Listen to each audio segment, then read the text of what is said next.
You are now rocking with the hottest boxing podcast in the land with your host, Coach Malachi Williams. True.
For the thousands in attendance and the millions watching around the world,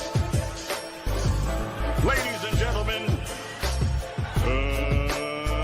let's get ready to rumble! Yeah. What's up, family? This is our boy, Coach Malachi in the building. And we back. Too Many Podcasts. We back up in this BI, man. Salute to the family. Peace to the family. You know, shout out to everybody, man. What my flag got said, y'all see, got them. I'm representing, I'm repping for La Raza. You know what I mean? You know, shout out to everybody, man. Y'all know what time of TI is. Got some good news. You know, I got a couple of interviews set up. Told you guys I'm spreading my wings right now. I'm trying to spread my wings. You know, I think that I can't be confined to just the small box of boxing. It's a very, very small box, believe it or not. It's not as all way cracked up to be. You know, the outside looking in is looking like twin. But in reality, it's more like a Knicks act. True. In reality, you get what I'm saying? So it is what it is. Just gotta throw that out there, you know, just in case just in case somebody, you know, aspiring to be, yeah, man, you know, I'm gonna be the next, I'm gonna be the next pork chop sandwich. Coach, I'm telling you, I'm going to be the next one. You know, you know what I mean? I'm like, yeah. So listen, as soon as they come to me, go to talking, when I listen, I'm like, yeah, you know, we'll see. Time will tell, time will tell. And what it said out to Herb Winston, he said, you can't be the next nobody until they're deceased or retired. Oh, okay. Well, you know, deceased and stuff like that. Retire, you know, I think deceased is something that everybody in the chat gonna be familiar with, you know, when their time comes, including me. So, you know, it is what it is. It's amazing you brought that up. Shout out to Doggone Trey. Trey said y'all be making swine sound delicious. Yes, swine, my brother. Now what we gonna do now, brother? We got the swine on the side. You know what I mean? We got a little bit of Hennessy and some swine on the side, brother. And then, you know, then we got the mashed potatoes from Publix. You know what I mean? Not the mashed potatoes. We got the potato salad from Publix. Publix potato salad do be busting. We got the potato salad from Publix, my brother. So we got, you know what I mean, and we got some Popeyes chicken, and we got some Popeyes chicken, you know, with the butter biscuits, you know, just how you like it, with the butter biscuits. And then we got 2 burritos and 18 tacos from the local food truck right down the street. True. We got all that. You get what I'm saying? Hey, check it out. Hey, I clipped that call yesterday with Jerry called. I clipped that call yesterday with Jaron called. That call, shout out to Lisa Bells. That call will be dropping today at 8:00. If you're a member of the show, you can look at the video now. But yeah, that video will be dropping tomorrow today at 8:00, 8:00 East Coast time. Yeah, man, I had to drop that one. I say, man, this motherfucker. Oh, this motherfucker right here, boy. You people. You see what I'm saying? You people get carried away, man. So that's what I'm saying, man. That's why, you people, it's just too much. Just too much. Anyways, I will have Big Ant, the spokesman from Urban Politics, Urban Politicians TV. He will be on the show tomorrow, live on the show tomorrow. And I'm going to be interviewing him and stuff right here on the show. And we're going to be talking about boxing and stuff like that. But pretty much along the lines of what his field of expertise is. Y'all watch how we two great minds coming together. When y'all, you guys gonna see another wrinkle. Two great minds coming together. You're gonna get opportunity to see another side of me. You know what I mean? You might see the other side. You know what I mean? Because I was very, very, very well versed on that side of things, what he's doing. So you get a chance to, see some diversity. True. Yeah, you get a chance to see some diversity, man. You know what I mean? So, I'm gonna make my rounds. See, this is what you gotta do, right? When you got a bunch of niggas hating in the middle, you go around them. When you got a bunch of dudes hating on you that's around you, you go through the middle. If you got a bunch of dudes hating over you, you go under them. You got a bunch of dudes hating under you, you go over them. You know what I mean? So either way it go, there's a way. You get what I'm saying? That's what I'm trying to say. So, sometimes you gotta attack from different angles. You know what I mean? Different angles. Southpaw, orthodox. You know what I mean? So but Eddie the Hitman Hearn, Lord have mercy. I saw this bullshit. I say, boy, one thing about Eddie Hearn, but Eddie Hearn remind me of a slick oil salesman.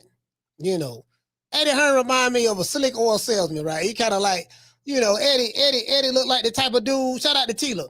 Eddie looked like the type of dude. If he was a car dealer, he'll sell you a lemon. He'll sell you a Maserati. He'll sell you a Maserati with a goddamn a B210 Datsun engine. You get what I'm saying? Look, this is a beautiful Maserati, and hey man, can I crank it up and take it for a spin? No, don't crank it up, because I don't want you to hear. We got a Datsun engine in there. We don't want you to hear that. Don't crank it up. Just don't worry about that. Just trust me on this. Trust this is good. You know what I mean? I want you to, once we get the paperwork done and contract signed and stuff like that for the car, I just want to make sure that everything go well. Just trust me. Take my word on it. And nigga don't bought a Maserati. You don't went to the dealership. You don't bought a Maserati body with a moped engine. Hey, went in that bitch. Hey, Lisa, went in that bitch don't bought a damn Maserati, but they got a moped engine. That's what Eddie Hearn remind me of. Eddie the Hitman. I fuck with the Hitman. I fuck with the Hitman Hearn, but that's what he remind me of. It's like, this motherfucker slick, boy. This man is slick, dog. Like, he just, you know what I mean? Like, he just, like, yeah, that's Slick Willie right there. That's Slick Willie. He definitely Slick Willie. You get what I'm saying? He definitely Slick Willie. I said, that's old slick motherfucker there. He would be the Bill Clinton of the UK. You know what I mean? Y'all know how Bill Clinton was back in the day. I did not have sexual relations with that woman. You know what I mean? And he said it with a straight face too. I said, damn. That's how Eddie Hearn be capping. He capped with a straight face. He cried, with a British accent and a straight face. Like, man, I'm tired of hearing listen, bro. The man fucked around and said, this is what he fucked around and said. I am sick of hearing these bullshit Superman stories about the Wassa legendary Bruce Leroy catching bullets with his teeth. Catches bullets with his teeth? Nigga, please. Leonard Ellaby said in the interview, he said, look, we got to stop comparing these guys to the greats and stuff like that. Just stop comparing them. You're putting too much pressure on these young kids. And, then when they don't live up to your expectations of them, then you're going to then you get disappointed and mad at them. But you're the ones who put that expectations on them. That fighter didn't do that. You have some fighters who put expectations on themselves. They say, I want to become a 5-division world champion. 3-time undisputed champion, 4-time lineal champ, this and that. You know what I mean? 20-some title defenses or whatever, right? They put that pressure on themselves. And then you got some, they wilt under the pressure. So, you can't be putting this, shout out to Mika, you can't be putting this unnecessary pressure on people, fam. You can't be doing that. You can't be doing these jitterbugs like that, putting all this pressure on these jitterbugs. Hey, shout out to Mika. Mika, what's going on? Shout out to Hollow Davis. Putting these press on these jitterbugs, man, and then when the jitterbugs don't live up to the hype, then you get mad at the jitterbug. But you was the one that put that on that jitterbug. That man ain't never said he wanted any of that, fam. Come on, hey, you get what I'm saying? Yeah, he keep talking about comparing a nigga to Crawford and all this stuff there. Don't put that press on that man like that. Anyway, so Eddie Hearn says Boots Ennis is the next Terence Crawford. Is that true? Oh, boy, it's a whole lot. Boy, it's a whole lot to unpack. It's a whole lot to unpack with that one. Whole lot to unpack with that one. But hold on, let me go to my post, because you did. Hold on, let me go to my post right quick. See what I said right here. I got my y'all, yeah, you already know. The stickiest of the. You want to smoke with the old boy Rick James? Yeah, I'm on the stick Iggy now. Those are the facts. You know what I mean? Like, Eddie Hearn. Yeah, so we read that about Eddie Hearn. Reporter asked Tank about his legacy. Hey, look, they had the Jake the Snake Paul, and Tank Davis press conference. I didn't see it. It was live. I was like, man, I ain't see it live, buddy. Energy was dead for me. I'm saying I didn't see it when it was live. Then I went back and looked at it today. I'm like, man, this shit look like Lionel Play World. This shit look like Walt Disney, fam. You get what I'm saying? It was just, but I know the type of audience that watches that. That's celebrity boxing. Basically, this is a celebrity boxing match between Tank Davis and Jake Paul. It's a celebrity boxing match. That's all it is. You know what I mean? Nothing more, nothing less. So that, because Jake Paul is the king of celebrity boxing. They made crossover boxing. Where celebrities get together from many different fields. You may be the best in golf. You know what I mean? I may be the best in bowling, but guess what? We put two of the best in their respective fields, in a ring with some gloves on, and we call it a boxing match. Come on now, dog. Come on, man. We call it a boxing match. And then all of the people who are into celebrity, they gonna go watch. Yeah, nigga, I'm trying to tell you, my dog, nigga, you see the way he swing that golf club? The way he swing that golf club, that should tell you that he know how to fight. And then the other dude, yeah, man, look at the way he be throwing them bowling balls. If he can hold a big bowling ball and roll it, what you think he gonna be able to do with a pair of gloves? So we gonna be starting this argument back and forth between a bunch of damn casuals. You get what I'm saying? Dog. Come on, man. Hey, between a bunch of damn casuals. To this day. And then they're gonna be having real arguments. And then they want to come over here and argue with me about boxing. I'm like, fam, I'm not finna argue with you. You don't know shit about boxing. You a celebrity worshiper, same fam. You love the celebrity of your favorite fighter. Your favorite fighter ain't throwing no hands. Hey, shout out to Bruce Gas. Your favorite fighter ain't doing none of this shit that you want Crawford to do, or Canelo to do, or a new way to do, or Alexander Usyk to do. Your fighter ain't doing none of that shit them niggas doing. They doing great things. You don't even require that of your fighter. You want them niggas. Yeah, I want y'all to do all the heavy lifting, dog. You, a new way. You gonna fight Mothra. Crawford, you gonna fight Godzilla. Canelo, you fighting King Kong. Okay, who else?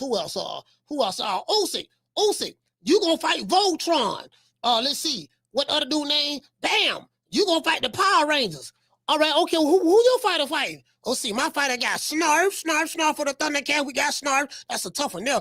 We got Snarf. We got Papa Smurf, and Smurfette, and Smurfette. We can fight both of them at the same time. Who else we got? Let's see. We got Shawty Big Nuts. He ain't the same like he used to be back in the day. Hog and cheese. We do want the Mexican fan base, so we found the Mexican. We got Chico Stick, that's gonna bring the crossover appeal. So you get what I'm saying? True. These niggas scared, boy. They don't want they fighter. They don't want they fighter in no talk, like nothing, bro. That's why I can't take these dudes and these YouTube channels serious. They spend so much time hating on dudes who want the real smoke. Dudes who doing legendary stuff in the sport. Gonna be remembered with Ali and Ray Robinson and Nicolino Loche and Henry Armstrong and all that there. Yeah, they don't care about none of that. Your fighter gonna be remembered. In the Hall of Fame of celebrity boxing. My fighters, the fighters I like, they are remembered and gonna be remembered. Throughout the annals of boxing. Throughout the history of boxing, so to speak. When they talk about boxing, this fighter come to mind and all these other fighters, great fighters come to mind. When they talk about celebrity boxing, they're gonna talk about your fighter. To this day. So, nigga, my fighter got more TikToks than how many TikToks, how many people follow your fight on TikTok, dog? Yeah, you see what I'm saying? We get to the bag. We already know he the best. He ain't got to fight them other dudes. We already know he'll win. You get what I'm saying? Like this what we got here. This what we got here. You know what I mean? Nigga ain't got to throw no hands. Everybody else got to throw hands but this nigga. You get what I'm saying? Like how you shit on somebody who do way more than what you doing in the sport. Anyway, listen what I said. Tank Davis concedes that he is not the face of boxing. All the PBC fighters like Adrien Broner curse. Listen, bro, we got a whole lot to talk about. So listen, I would think about all them old PBC fighters who was popping back in 2013, 14, 15, 16, 17, 18, 19, 20, all the way to about 23, right? 2023. Guess what? They ain't popping no more. Jamel and Jamal Charlo, don't nobody even know they box anymore, right? And they ain't popping. The only slick black fighter I liked over there at the PBC, Caleb Plant. Caleb Plant ain't popping no more. Cornflake. Who fought Cornflake? Oh, that was Jamal. That was Jamal that fought Cornflake. Yeah, these niggas fighting Cornflakes now. Shout out to Cornflake though, Lamar. I heard he good people. Let's see. Errol Spence. We ain't seen him. Goddamn it, since Crawford beat the brakes off of him. Some of his fans still mad about that one. They ain't let that go yet. Shit. Let's see. Oh, Sean Porter done retired. Keith Thurman, he right here in Florida on the other side of the bridge, and I can promise you, I'm here in Tampa in the Bay Area. I can promise you, ain't nobody talking about Keith Thurman. Like he is an afterthought. So he ain't got no fans here. He might got some in Clearwater, on his street, his block, where he live at. But outside of that, I'm telling you, bro, when people don't even talk about boxing in Tampa, really. When we talk about boxing like that no more, to be fair. But when we do talk about it, we talk about the big fights. A lot of them, like, again, they like the Tank Davises. I don't know why they like them, but they like they like they like the Tank Davises. They love Crawford. They love Crawford here in Tampa. They love Tank. They love Tank. They love Crawford. No, but they don't fell out with Tank now. They say this Jake Paul shit was the last straw. A lot of niggas he'll start fucking with him on that. They're like, nah, man, that nigga fight Jake Paul, man. Like, man, come on, man. And they hate Jake Paul. They hate Jake Paul here. You know what I mean? I'm saying like the boxing fan, like they know he making a spectacle of sport. And anybody who's anybody who's being a part of the spectacle, you get what I'm saying? It is what it is. So that's how they looking at it here. That's how they looking at it. I like to sit back and I like to sit back and watch these fools on these YouTube channels. I be listening to some of them now, right? I'm about to listen to some of them. I be just being the cut, listening, right? Laughing like a mug. And just how they be changing it, bro. The hypocrisy at its finest, because there's no objectivity. There's no, I just hate this nigga, dog. Every time I pick this against him, man, I always want my fighter's ass, dog. My fight ain't doing none of this shit. I'm telling this dude to do. I want this nigga to go down to 160, become 4-time undisputed. If you want to impress me, no. I want you to move up, fight Dave Ben beat ass. If you want to impress me, no. I want you to fight doggone. I want you to fight Dimitri Bivol at light heavy. That's right. That's what we want. We want you to do all of that, right? And what's your fighter doing? More don't look. Don't be asking about my fighter. Don't ask about my fighter, dog. Focus on what we want your fighter to do. Don't worry about my fighter. We got Jake Paul to worry about right now. See,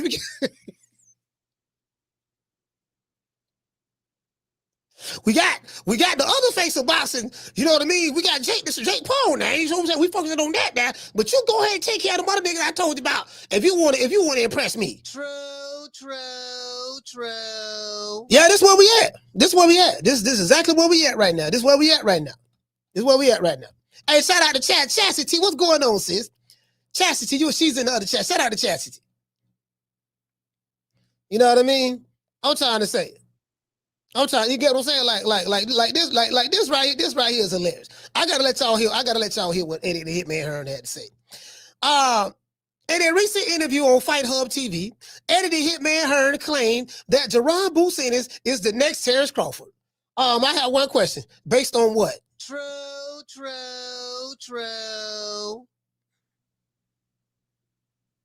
That's a hell of a question. Like, if I was right there and Eddie Hearn would have said that would have been my mic drop moment. He say he's the next Terence Crawford. I'd have said, Eddie, you say he the next Terence Crawford? Yes, exactly what I said. I would have said, based on what? Based on what? That's it. And I already know what he gonna say. He gonna talk about the switch. Well, he's a switch hitter. That's that's it. So somebody said that somebody probably wanted to say the I-10. Switch hitter and the I-10. See, that's it right there. That's it right there. That's it right there. Based on what? That's it. You get what I'm saying? Anyway, but that's what he said. That's what he said. Eddie the Hitman Hearn, he's saying that the biggest fight in American boxing is Bud versus Boots. Eddie says, this is the, I'm gonna tell y'all some real shit. Now, this is the funniest shit that I've heard come out of Eddie the Hitman Hearn's lying mouth. Eddie, like Stephen Espinosa, is attaching Boots' name to Crawford's name in an attempt to build his own reputation or name brand. Just can't be Boots by himself. They got to attach him to another nigga. An active fighter. He is the next this. And I'm like, based on what? Like, why you just can't talk about your fighter? This Eddie Hearn. You get what I'm saying? So, you know, but I'm gonna let y'all hear it. I'm gonna let y'all hear it. Now, Eddie didn't say that he wants Boots to fight Virgil Ortiz next, which Virgil Ortiz ain't, hold on. And now we talking about Virgil Ortiz. Virgil Ortiz, bro, like, you can't make this up with this dude. This man, like, bro, like, how you been a pro for 9 years? This is Oscar De La Hoya's doing. You know, Golden Boy now. You know how Golden Boy do it. But how you been a pro for 9 years and never won a title? Like, y'all be saying this crazy shit. Like, this dude, he the next this and he the next that, and everybody scared of him and everybody scared. Y'all be throwing all this crazy shit out there, fam. And I'm like, man, these niggas ain't I'm hearing all these bullshit Superman stories, who niggas whooping and sparring. Yeah, man, you saw what he did to Sean Porter in sparring. I'm like, bro, you showing me an edited video of him and Sean Porter. I'm like, okay, right, like, yeah, so you know what that mean? What the fuck that mean?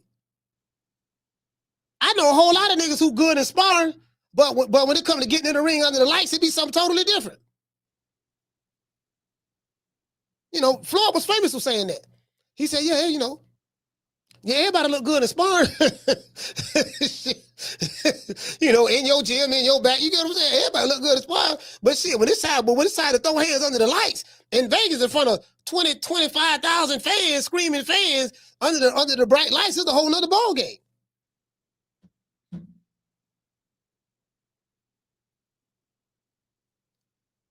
Bro, like, you can't make this shit up. They just like I'm old school. You just can't tell me no anything and I'm gonna just go for it. I don't care if your fighter got a nice purse. I don't care if your fighter listen to Lil Coochie Vert. I don't care if your fighter got leg tattoos or braids or none of that shit. I'm like, dude, if that's what you love him for, fine, you love him for that.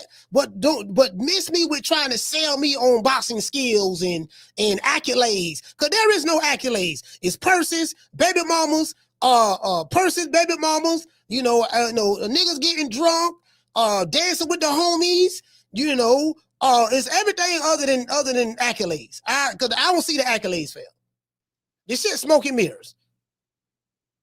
See that, and I think that's what pissed them off. What pissed them off with me is, see, they want to convince me, and I'm not convinced. The eye test, I don't know nothing about no goddamn eye test. I got glaucoma in one eye and cataract in the other eye, so I don't know nothing about no eye test. I'm just saying, you know me, you know what I mean? Yeah, you know, some of y'all, the eye test undisputed champion of the world. I don't know nothing about the eye test undisputed champion of the world. I know about real undisputed champions. I know about real niggas who really doing real shit in the sport. You get what I'm saying? That's what I know about. That eye test shit, I don't, you know what I mean? Niggas undisputed when it comes to the eye test. He got all the belts, dog. Who he beat? He ain't beat nobody. Who he beat? Man, the man ain't, you know, what you mean who he beat? Did he fight Satisfy? No. What about what's the name? No. What about him over there? No. But why you say he the best? Man, we already know he gonna win. You know what I'm saying? What you think will happen? You saw what he was doing on the hand mitts. See a nigga looking real sporty on the hand mitts. They see a dude jumping rope real good. Yeah, he looks like you tell the way he jump rope. You tell the way he jumping that rope, he gonna win. Nigga said nigga jumping rope real good, and they go to getting the Holy Ghost. These the kind of fans that's in boxing right now. I'm like, man, oh boy, this shit, boy, I can't do nothing but laugh at this shit. I can't do nothing but laugh at this shit. Bro, you get what I'm saying? Anyways, now Eddie didn't say he want Boots to fight Virgil Ortiz next. Eddie didn't say that he want Boots to fight the other champions at 154, like Sebastian Fundora, Abbas Baru, Xander Zayas, or Bakram Matalazel. No, he didn't say he want to do any of that. He didn't say none of that. You know, Eddie wants to attach Boots' name to Terence Crawford. Now, this has been going on for years. But to say that Boots is the next Terence Crawford is hilarious to me. You get what I'm saying? Why not say Boots is the next Boots Ennis? Why not say that? Philadelphia has a great history when it comes to producing fighters. When it comes to producing great fighters, Philadelphia is known for that. Why every time you mention your fighter that you're promoting, you got to tie him to the boy from Omaha, Nebraska? I'm just asking. He's the next such and such. Wow. What is it based on? Have you ever heard of something called the eye test? Yeah, I heard the eye test. Yeah, the eye test tells me that.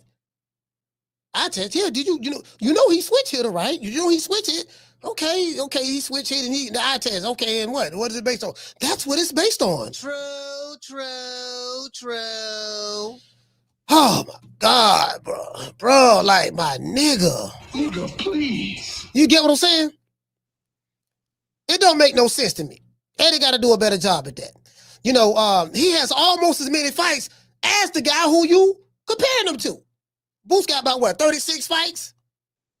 Something like that, 36, I don't know. Crawford got what, 42 fights? Shit, he got damn near, he don't damn near call Crawford. At this rate, he gonna catch him. You get what I'm saying? Shit. You did? Yeah, bro, again, fam, just make him the next Philadelphia sensation. See, because you're doing the same shit that you say other people be doing. Oh, you just clout chasing. You're mentioning my name, you know, so people can pay attention to you. Is that not what you're doing, Eddie Hearn? With your fighter as it relates to Crawford? You're doing the exact same thing. You say other motherfuckers doing the Boots. Literally. The exact same thing. You know, they want to make it seem like they want to make it seem like they looking at me like I got 9 heads. I'm like, I ain't got 9 heads, fam. I got 1 head. I see exactly what's going on. You get what I'm saying? You know, so I'm like, bro, like, why not follow the example of Terence Boyd Crawford or Canelo Alvarez? Okay, go for undisputed. He went for undisputed 3 times. No, 4-time lineal champ, all these things, right? So why not follow the example? And it's one thing just to call a nigga name out, but it's a whole nother thing. Like, won't you just follow the example? Okay, he became undisputed there, so let me get all these belts right here. That's gonna be, you get what I'm saying? Because you got to put the work in. You got to give me something more than sparring stores and eye tests. If all you got is the eye test and sparring and some wall stores and sparring, bro, like, no. You don't become undisputed in 3 different weight divisions by passing the eye test and telling me sparring stores. You got to get in there and fight somebody. Now again, you know, Crawford did fight 42 nobodies. We'll agree with y'all. He ain't fought nobody. You know, Canelo was nobody. Errol Spence was nobody. Sean Porter was nobody. You know, Amir Khan and Kell Brook, they were nobody too. Jeff Horn, he was nobody. Mean Machine, you know, he was nobody. Damn, was nobody. Let's see, Mark Jamal, he was nobody. Let's see, Hammer and Hank London out of Philly, he was nobody. Let's see, Jose Benavidez, one leg Benavidez, yeah, he was nobody too. Let's see, there's a whole bunch of goddamn, Delorme, he was nobody. Ricky Byrne, he was nobody. Just 42 nobodies. True. You know what I mean? So, you know, all right. Yeah, dog, nigga ain't fight Donkey Kong, dog. He ain't fight Donkey Kong. He ain't fight Miss Pac-Man. You know, he ain't fight Ghostbusters. Let's see, who else there's a whole lot of people he ain't fight, dog. A whole lot of people he ain't fight. We talking about Wakanda nigga logic. Wakanda nigga logic. You know, I gotta go back to calling these dudes Wakanda niggas. I'm talking about what kind of nigga logic? I said, boy, these what kind of niggas be saying some of the most craziest shit. Like, I be trying to, I'm trying to, you know what I mean? I'm trying to,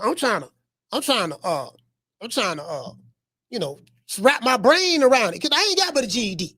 That's all I got, a GED. But I got a good GED though. It's a strong GED. Strong. You know what I mean? Ain't one of them regular GEDs. My GED on SNAC. True. Nigga tell me, yeah, man, yeah, it's the Sniggity Snack program. Yeah. We got the snack. What's wrong with Sniggity Snack? Yeah, Sniggity Snack. Sniggity Snack is Victor content, dog. You see what I'm saying? Yeah, I said that would have said, y'all, I got some snack in there right now, dog. Victor Conte sent me, Victor come up. Y'all remember when I interviewed Victor Conte, he was on the show, he sent me my own personal box of snack. I got some Sniggity snack in there. You get what I'm saying? So, the snack work. The Sniggity snack work, it worked. The snack work, I'm telling you. Now, it did work for Caleb Plant. Let's see, Victor Ortiz is on snack too. I don't know if it's working for him. I guess it's been working so far. Let's see, Baron Rodriguez, he on Sniggity Snack. There's a whole bunch of people on Sniggity Snacks, a whole bunch of fan fighters. But you get what I'm saying? But yeah, the Sniggity Snack worked. So I tell you what, next time, tell Spence and tell shout out to Errol Smith, man. Must love the Errol Smith. But tell Canelo, get on the Sniggity Snack, and then maybe, you know what I mean? Because the Sniggity now, those niggas don't like that shit. You on that Sniggity, boy. That's that Sniggity, boy. Nigga. Hey, Chastity. Hey, he on that Sniggity now, see. On that Sniggity. I don't know about that, dog. Man, on that Sniggity Snack, dog. I don't know, boy. I should have known, dog. Should have known it, dog. I should have known it. I know they had something up their sleeve, dog. I know they had something up their sleeve. I don't know what it was. I was trying to look in there, but I knew it was something up their sleeve, bro. Like he went to the lab and like he made some new improved snack. I had one dude tell me, he said, man, you know what I noticed about that Canelo fight? I said, what's that? Crawford fight? I said, what's that? Man, Crawford wasn't even breathing hard in between rounds. Did you see that? I said, yeah, he was real calm and relaxed. No, man, Canelo was breathing harder than him. I'm telling you, man, he was on that shit. True. He said he was on that shit. I said, what shit? He was on that snack. I'm telling you, man, see the snack. He wasn't even tired. Did you see that? I said, this nigga.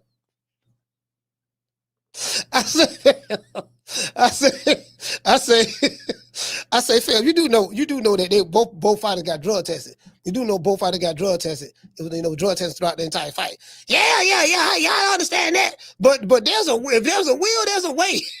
He said, if there's a will, there's a way. And I know Victor has something to do with they talking like Vic selling kilos, keys. I got keys coming from overseas, cost a nigga 200 G's. And now Vic did say he sent kilos. He didn't. This is true. He did say they send kilos of snack to warehouses all around the country. He did say that now. So we got snack facilities all around the country. We ship out kilos. We ship out kilos of snack products to all of our different warehouses. He said that, bro. He damn so said that. I was like, damn. I thought I was talking to a real drug dealer. The nigga, he got snapped by the keys. What the fuck? Hey, Vic got snapped by the keys. These niggas, man, I'm trying to tell you, dog. Listen. They just can't take the L. Trying to tell you, dog. Listen, fam. The motherfucking snack. I'm telling you, man. You don't get tired on that shit, dog. Tell you that man could have fought 15 rounds, bro. Did you see, man? The man wasn't tired.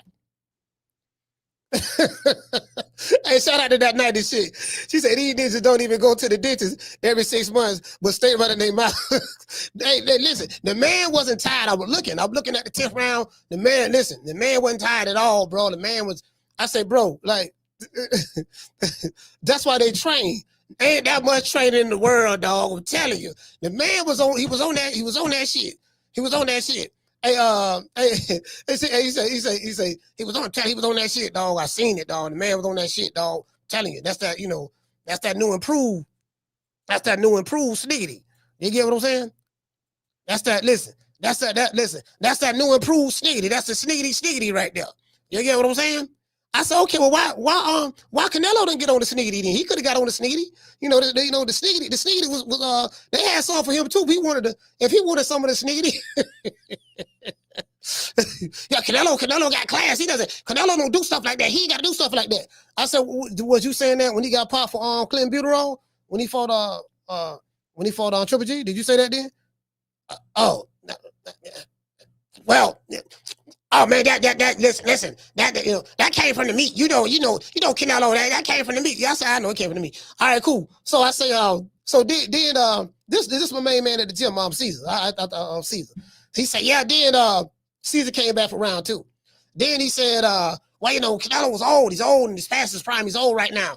I said, okay, if that was a prime Canelo, he would have got knocked out. So I said, which was prime Canelo? Before the PEDs or after the PEDs? Which one? Which was prime Canelo? Which one would you say? When he fought Triple G the first time, or when we beat Caleb Plant? Which one would you say, bro? Hey, listen, I had him. You know, I had an answer for everything. I had an answer for everything. Cause I see him coming. I see him coming a mile away. I'm like, okay, they finna come over with this bullshit, and I already know what the questions are going to be before they even ask them. So it's very, very easy for me to. Pretty much, defend my position or what. It's too easy. I'm like, okay, it's too easy. Because I know how these guys coming. You know what I mean? G5 said, Coach, did you hear about the false rumors of Bud popping dirty and Canelo could get his belts back? Yeah, man. Listen, man. I ain't heard that, but it wouldn't surprise me. It wouldn't surprise me, bro. It wouldn't surprise me. But anyways, back to what I was saying though. Eddie Hearn, you gotta promote your fighter, man, and stop trying to connect him to somebody else, trying to say he the next Terence Crawford, when why he just can't be the next Jaron Boots Ennis. And then my question would be based on what? Like, what is it based on? You know what I mean? It is what it is. But as I said before, he has almost as many fights, so we'll see exactly how that turn out. In other news, the crash out continues. The Terence Crawford haters are still sick at the moment, and they've lost their rent money, their bus fare money, and they're sitting there looking stupid again.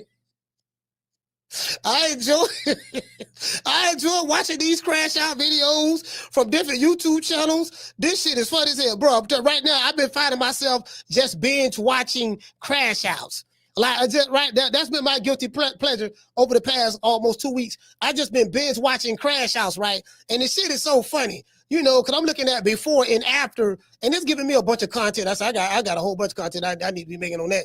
I just like watching the crash outs, and I'm hearing, and it's people that I'm all right with. People that I'm all right with on YouTube. Anyways, I see them crashing out. I see some of them crashing out too. And it's funny. It's funny. I like the crash outs. I like the shit because I love seeing the look on their face. And they're like, yeah, nigga, I don't give a fuck about that. I still don't like that nigga. And another thing too. And that was the old Canelo. He wasn't in his prime, dog. And this and that. So I said, which was prime Canelo? Pre-Clinton Buterol or post-Clinton Buterol? Man, why you got to bring that up? Well, what's the name on SNAC? He on SNAC. Yes, he's on Sniggity Snacks now. It's facts. He's on SNAC. Okay, and you saying all that, say, well, it ain't Clinton Buterol.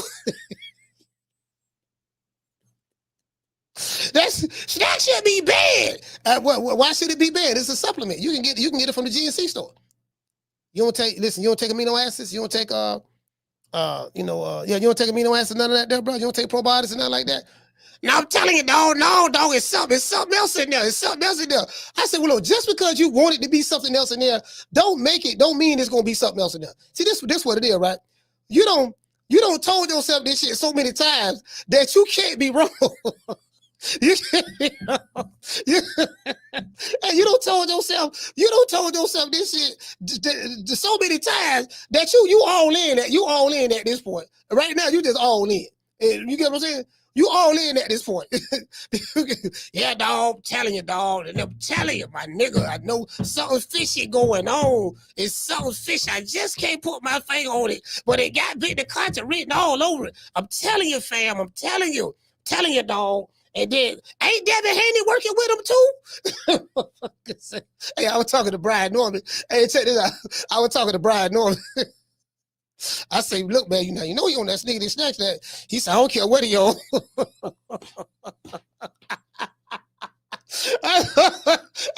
Brian Numbers Jr. Hey, I swear to God, bro, this shit was funny as hell. I said, yeah, man, you know he on that. No, Dale got that. See, Dale got the money. They got that high tech scientific training. You know, he got the sneaky, we got the sneaky snack. You know when that sneaky snack program, he said, man, I don't care what he on. He said, man, he said the boy going to sleep. I swear to God. God, that's what he said. Hey, that's what he said, fam. He said, I don't care what he on. The boy going to sleep. Now that's some confidence. Boy, you know how confident you gotta be? That's some confidence right there, boy. Hey, that's some confidence right there. Yeah, dog, get that nigga all the sneaky snack you want. He gonna need every ounce of it, every gram, every kilo. He gonna need all of it. I'm telling you, cause that nigga going to sleep. I'm telling you, bro. I don't give a fuck what he taking.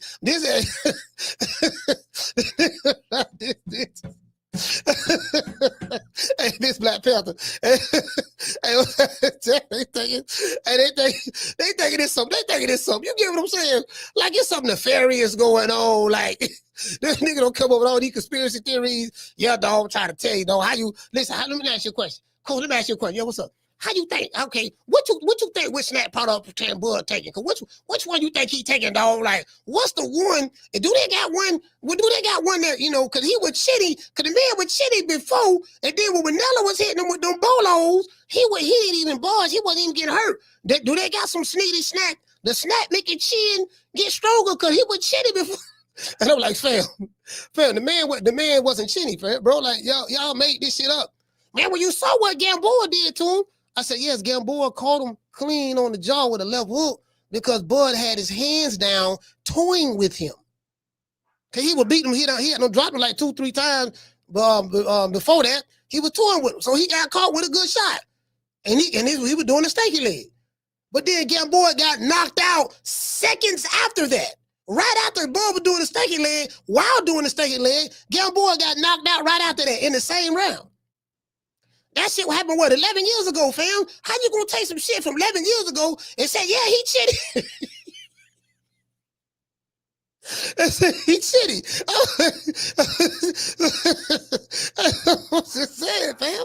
I'm just saying, fam. Like, okay, nah, dog, try to tell you, dog, it's a snack, the sneaky snack. See, the sneaky snack, the snack make you, it increases your punch resistance.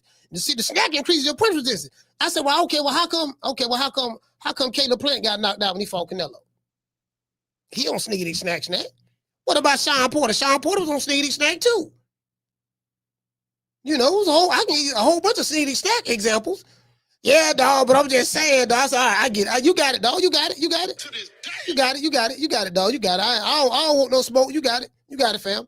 Anyways, hopefully you Bud haters and I Hate Terence Crawford YouTube channels can let it go. Please let it go. You know what I mean? And find you another fighter to get behind. Everybody, y'all get behind, boy. Lose. Now, Canelo took the loss very well. And so should you, right? So please stop all of this damn crying on the internet. It's embarrassing. Like you know what? It's really a bad look for y'all right now. It's really a bad look. I'm like, this is a bad look. This is a bad look for y'all, dog. Now, listen, I'm trying to stall y'all out. I'm trying to stall them out. But I'm like, yeah, man,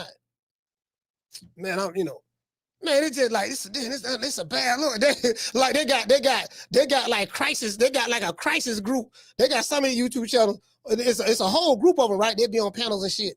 And all of them like they can't stand Bud black skin. They hate Terence Crawford, right? These are black YouTube channels too.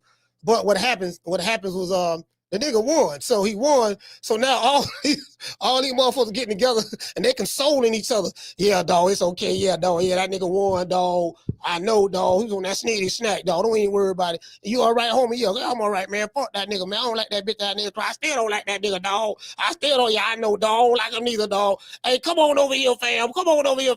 Yeah, how you feel about the situation? Yeah, dog. I don't like that bitch, ass nigga neither, dog. Fuck your man on my heart, dog. Then about all these niggas coming together. They coming together on the one YouTube channel to console each other. True.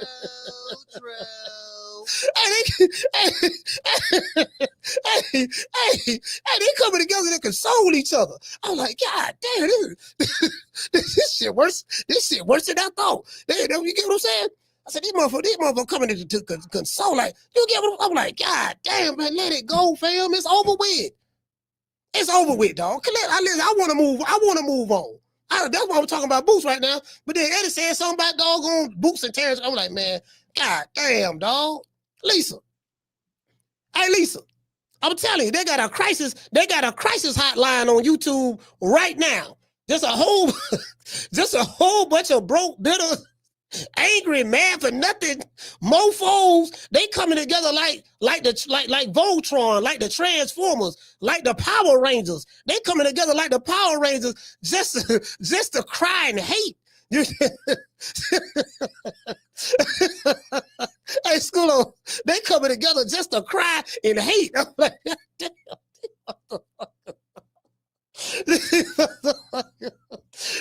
sitting back.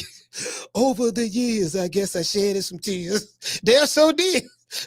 Told myself time and time again, this nigga better not win. Taking the bumps and the bruises from all the days of a two-time loser. My love is gone. My faith is strong. It's just another sad song.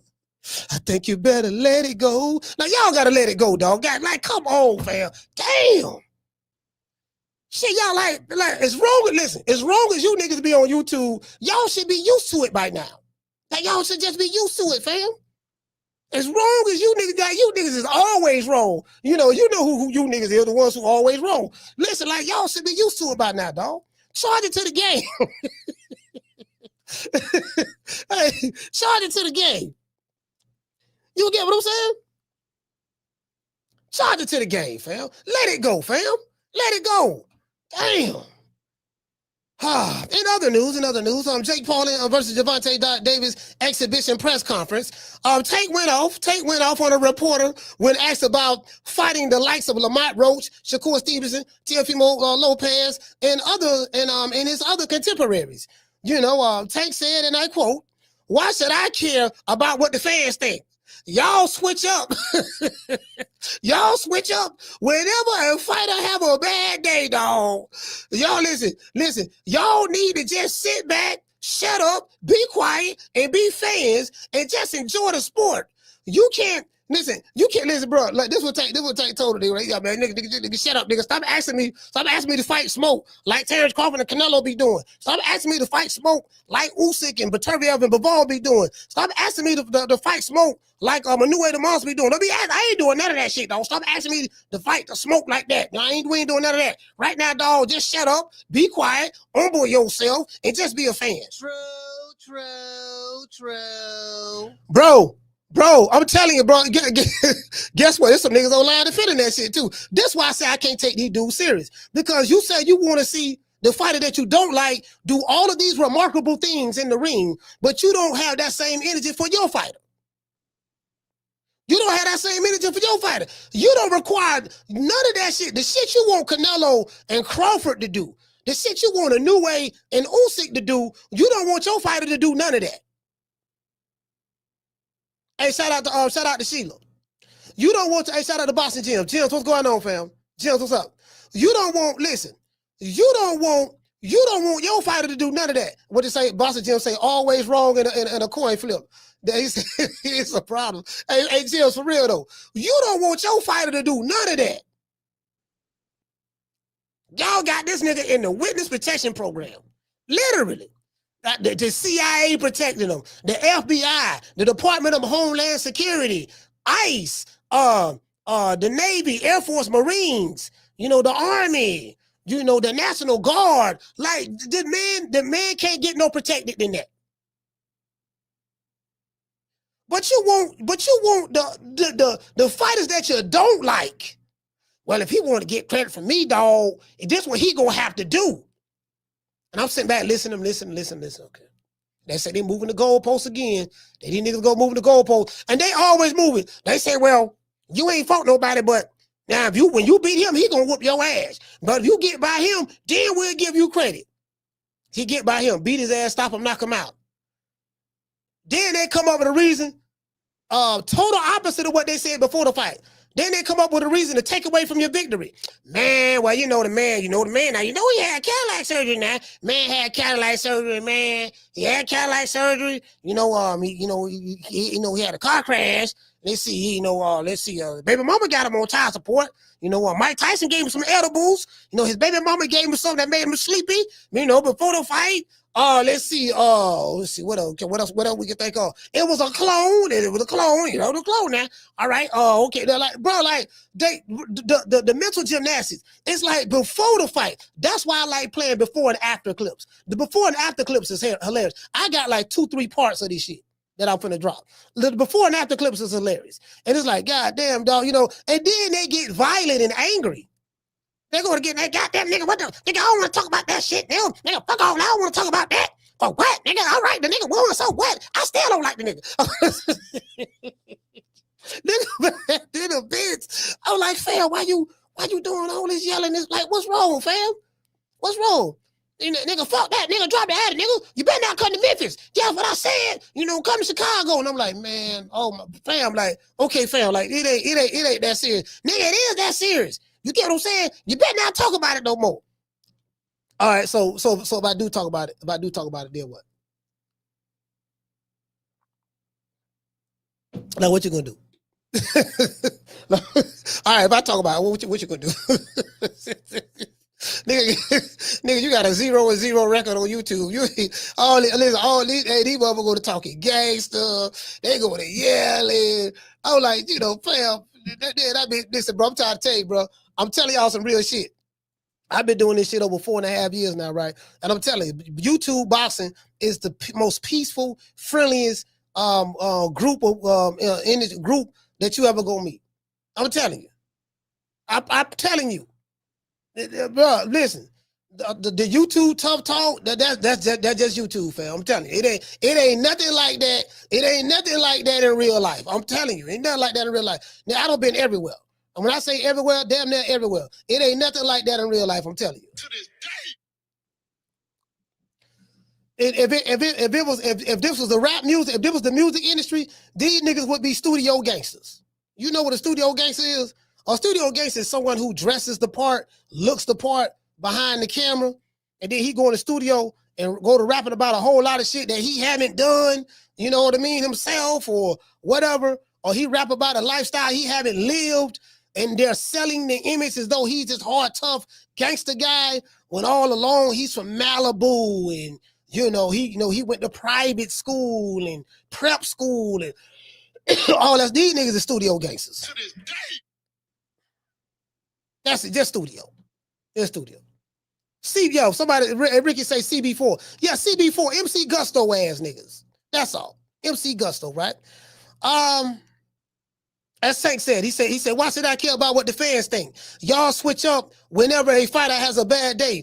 Y'all need to sit back, be quiet, shut up, humble yourself, and be fans. And just enjoy the sport. You get what I'm saying? What does fans switching, now this question I got, what does fans switching up, you know what I mean? Switching up have to do with you fighting the top guys in or around your division? That's what you call deflection. Man, why should I fight them dudes? Oh, y'all ain't gonna do nothing. Y'all ain't gonna do that, but switch up. Okay, who gives a fuck what the fans do? What that got to do with you wanting to smoke? Because y'all telling me, Crawford got to fight Better Beat ass next to get your respect. And then he got to fight Bivol next to get your respect. Then he got to move on to fight Usyk. But this nigga ain't got to do nothing. So obviously y'all don't care nothing about respect. Y'all ain't got that same energy. Certain fighters can do what they want to do. And the fighters who really want to smoke, they can't do what they want to do. And so just tell me you got a double standard for the nigga you don't like versus the nigga you do like. Just tell me that. You get what I'm saying? So anyways, yeah, motherfucker, man.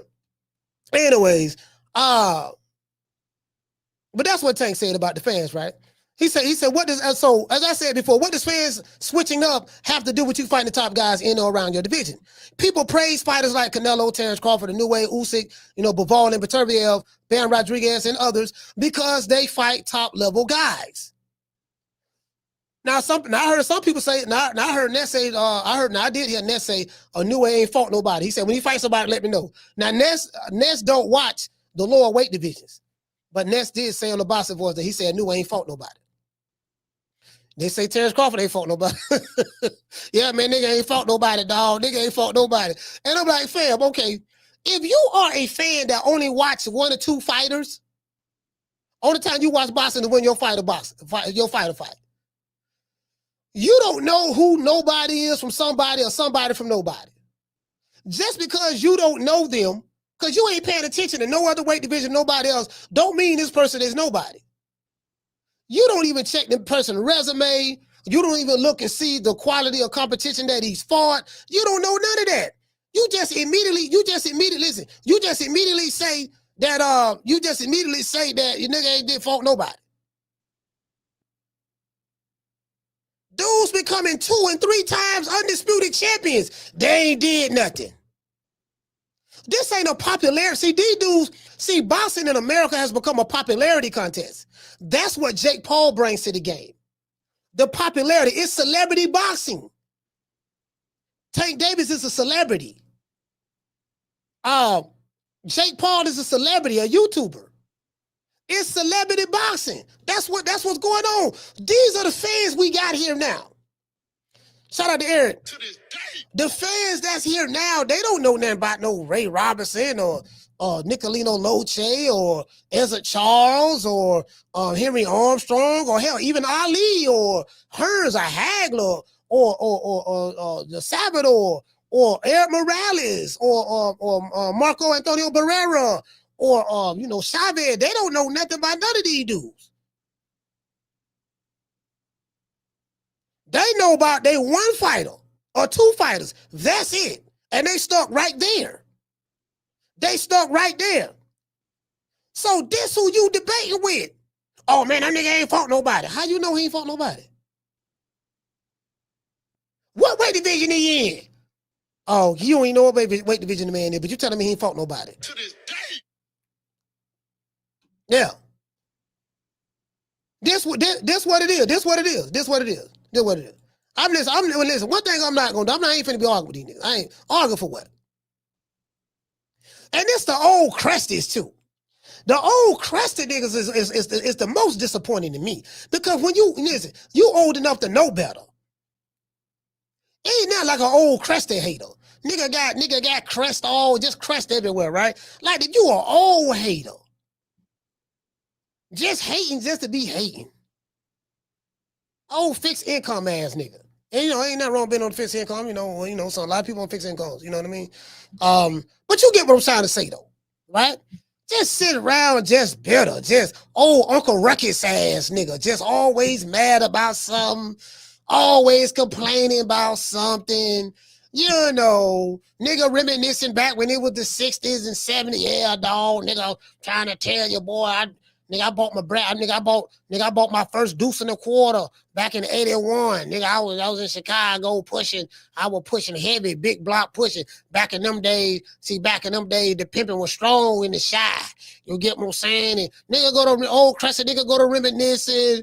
I would call my homeboy Caesar from Long Island, New York. He Puerto Rican. He an older cat. I'll call him an old Crescent nigga. He an old Crescent nigga too. Cause he used old Crescent nigga logic. He don't know nothing about boxing no more today. He stuck on Mike Tyson. He's talking about Mike Tyson and Tito Trinidad and stuff like that. He stuck there though. And then he don't know what's going on in today's boxing. And then he be trying to come up to me, have a boxing dialogue, and he don't know nothing about it. True. I break him off real proper like. He leave mad and confused. Then he'll go home and think about it, probably get on his phone and try to find some articles or something. Then he'll come back the next day because he don't read some shit. He don't read some shit from Shigo or Fagnon or he don't read some shit from a nigga Boxing News 24, and he'll think he got some serious ammunition for the next day. Then he come back, I go ahead and debunk that, break him off real proper, then he go back home and do it all over again. True. Yeah, man, you get what I'm saying? So, it is what it is, right? As I said before, fam, fighters like Canelo, Crawford, Inoue, Usyk, Bivol, and Beterbiev, You know what I mean? Because they fight the top guys, fam. That's what they do. That's what these dudes do, right? They don't fight clown fights in their prime years while still being an active fighter. This is the shit that I'm talking about, fam. You know what I mean? You want fighters like Canelo and Crawford. You know, you want Crawford to fight Bivol. He got to fight Usyk. He got to fight Benavidez. And everybody at 160, 175, or 168 because you want to see him lose. But guess what? But you have a different standard for fighters like Tank. He ain't got to fight nobody, dog. We already know. See, we already know what it's going to be. And I'm like, okay, how come this nigga got to fight all these killers, but this dude ain't got to do nothing? You know what I mean? Because that's just what it is. That's just what it is, dog. We already know. You get what I'm saying? I'm like, oh, okay. All right. I get it. Okay. True. I get it. True. You got a different standard for your favorite fighter. Why is that? You can't make this shit up. You get what I'm saying? Tank was asked, what does he think about his legacy if he were to lose to Jake Paul? What do you think about your legacy, dog? If you lose to Jake the Snake, what do you think about your legacy? I got to let y'all hear this one. He went real quiet for a long time, and he said he's not thinking about that. You see, these new age boxing fans like to pick and choose when they want to fight real fights, when they want their fighter to fight real fights, or who they want to fight real fights. They like to pick and choose. You get what I'm saying? When asked, what is his state? How does he state his claim for being the face of boxing? This guy say, make a strong case to state your claim for why you are the face of boxing. Tate looked that man right in his eyes. He said, I'm not the face of boxing, bro. I'm just somebody who boxes. True. Yeah, no, I'm not the face of boxing, bro. I'm just somebody who boxes. Is this your king? Is this your king? Okay. He said after years, now he said this after years of stating that he was the face of boxing. Booger Ray Leonard, Tank Davis, and his fans have all said that Tank was the face of boxing. Now Tank is doing a total about face and saying he's not the face of boxing. Interesting. Now, Tank says he's not, right? Now, again, I love making fun. I love making fun of these old crusty niggas on YouTube channels and the fans because it's entertaining to me. See, I'm just gonna laugh and have fun with y'all because I know y'all are emotionally attached to your favorite fighter. So since I know you're emotionally attached to your favorite fighter, and I know that I control your emotions by the things I say that you can't stand, so I'm gonna just say the shit, piss you off, and then laugh. True. That's all I'm gonna do. This shit is fun to me. I like pissing these niggas off. They emotionally attached. They mad. Well, there's some niggas punching the air right now. Some motherfucker punching the air right now. Mad to the mug, right? I'm gonna drop the phone lines. You're gonna get a chance to call in and cry. You can get a chance to call in and cry. You know what we do. We can soul beta males too. You know, you want to call in and cry, man. Lay your head on my pillow, yeah, baby, and just relax, cause this left hook's for you. Yeah, just come on over here, dog. I got you. You want to cry? Cry on my shoulder, dog. I'm on the sticky icky. I'm feeling good right now. Don't worry about it. I got patience tonight. I got patience tonight. I got you, dog. I got you. You know, old crusty niggas, right? Any crusty nigga want to call, y'all call and cry. That's all you niggas gonna do, cry. That's it. Just cry. That's all you motherfuckers gonna do, right? Tank represents the new age boxing fans, and I love it. Right? The new age boxing fans, you know, are a different breed. I'm going to have fun with this for years to come. I promise you that. Shout out to Jake the Snake Paul for making this fight happen. Jake is doing a great job at exposing the clown show in today's American boxing. To the celebrity boxing fans and crusty niggas who taking over the American boxing scene online, you know, I'm going to keep my foot on your necks. I promise you that. I'm going to keep my foot on your necks, dog. Nigga, I'm breaking toenails off and everything off in your ass. I'm keeping my foot on y'all goddamn necks, and I will continue to watch y'all crash out. Just telling you right now, I'm not going to lighten up. I'm going to tighten up. True. Yeah. Today's show is sponsored by Foster's Barbershop. If you're in the city of Tampa, download the app Booksy. That's BOOKSY. Booksy, look up Foster's Barbershop. Book an appointment. Let them know that Coach Malachi sent you. You will receive a 10% discount. And it's an exclusive barbershop, a luxury barbershop. So it's an elegant, high-end barbershop. So just to let you know, when you get there, you ain't got to worry about it's going to be a whole bunch of people there. That's not going to happen. It ain't like no hood barbershop. Now, I got a couple of homeboys that got more like a hood barbershop. I go over there, they be shooting dice and might be a shootout or two outside. But other than that, ain't been no shootouts. I'm just bullshit. But no, you know what? No, I take that back. No, it was. Well, one of my homeboys' barbershop. Yeah, that was a restaurant in right there in Timber Terrace. There's a restaurant right by the barbershop. Yeah, somebody came up there, went to busing one day. True. Not at the barbershop, but the restaurant. Two people had a fight.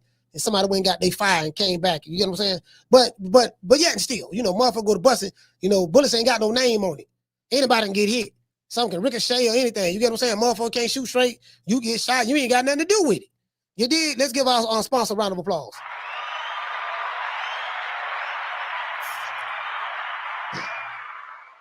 Yeah, man, it is what it is, man. Shout out to the Prince of Pan-Africanism, man. Y'all know what it is. I got a new program coming out for the ladies. It's called Lunch with the Doctor. It's called Lunch with the Doctor. You make a $500 donation to FDMG Academy, ladies. $500 donation to FDMG Academy, and you get a free lunch with Dr. Umar, restaurant of your choice in the state of Wilmington, Delaware. I said we got a new program called Lunch with Dr. Umar. Private lunch. Ladies, you got to donate $500 to the FDMG Academy, and I will take you to lunch, private lunch, any restaurant you want in the state of Delaware. It's called Lunch with the Doctor, and it costs you $500. You don't pay for the lunch. I pay for the lunch. Any restaurant in the state of Delaware. Oh, yes. Brothers, don't hate. We got to stop hating. Brothers, we got to stop hating. Don't hate, my ninja. Because if I ask your wife if she want that luncheon, if I ask your baby mom, do she want that luncheon with the doctor, we know what she gonna say, ninja. Don't test my intellectual gangster. If I roll up on your girlfriend, your live-in prisoner, you call a girlfriend. If I roll up on your live-in prisoner, your romantic prisoner, you call a girlfriend, who ain't there because she want to be, she there because she got to be. If I roll up on your romantic prisoner, my brother, if I roll up on your romantic prisoner, you call a girlfriend who living with you because she got to, not because she want to. Do she want that lunch date with the doctor? Do your wifey want that lunch date with the doctor? I think we all know the answer to that. Me and you are not the same. I keep telling you that. Me and you, we not the same. You not 6'3", dark chestnut Cocoa Brown with the North Philly beard. You ain't Leo King, ninja. You ain't Pan-Africanist #1. Nobody flying you to every continent to hear what you got to say. Only me. Don't make me take my t-shirt off and turn into King Kong right now. Don't make me beat my chest. Don't make me beat my chest. King Kong. Stop playing. Yo, shout for season, man. Shout for season, man.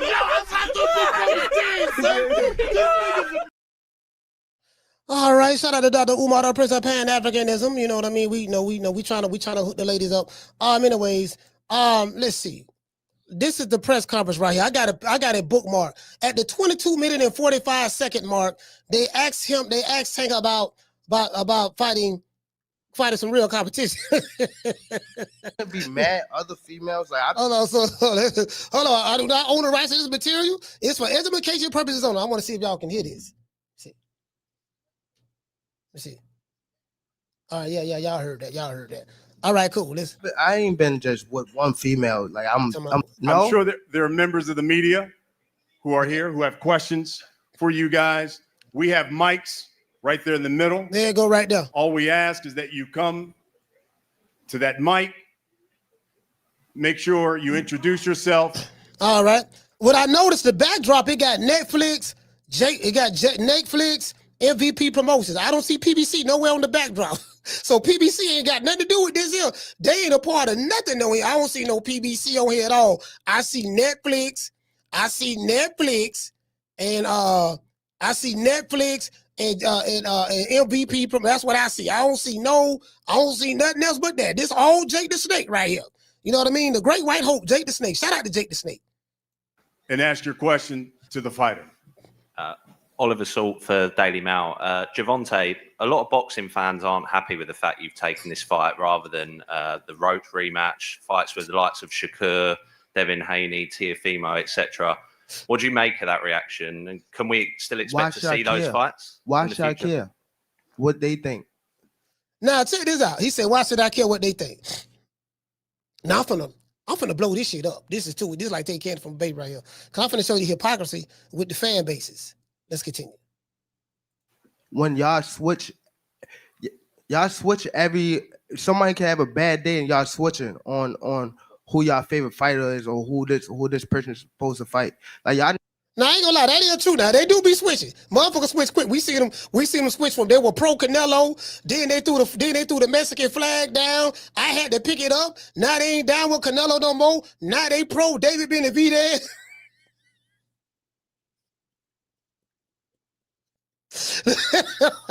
They fucking switched. They switched now. They damn so did now. They'll been in motherfucker switch. Not all of them, but some of them. So he right about that. But guess what? That ain't had nothing to do with the question. Y'all need to sit back and be fans and just enjoy the sport.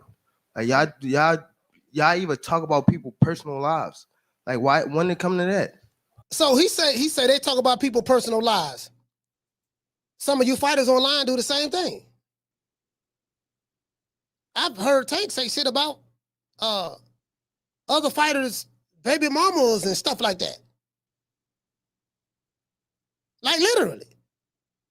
And I've seen other fighters say shit about Tank's personal life. So you can't sit back and say the report, yeah, man, y'all talk about people's personal lives, but you the fighters, y'all do the same thing on open public platforms. And if you are a celebrity, let me explain this to you celebrities who may not get it.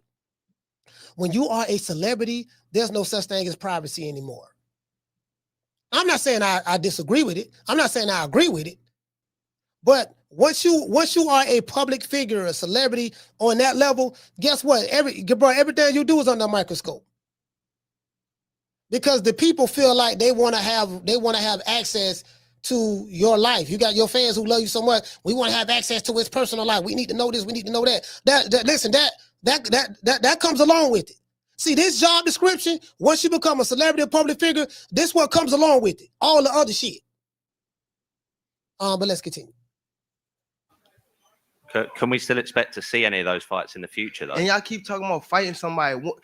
Didn't he just have a fight? He got an attitude.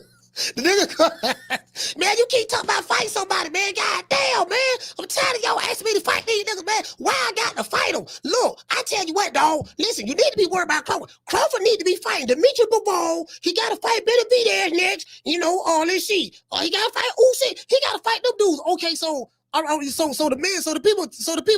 people want to know if you gonna fight Shakur, you gonna fight Devin Haney, you gonna fight Teofimo Lopez. All right, because the same shit you telling him he need to do, you could be doing the equivalent of that. No, but see, no, we ain't doing none of that. True.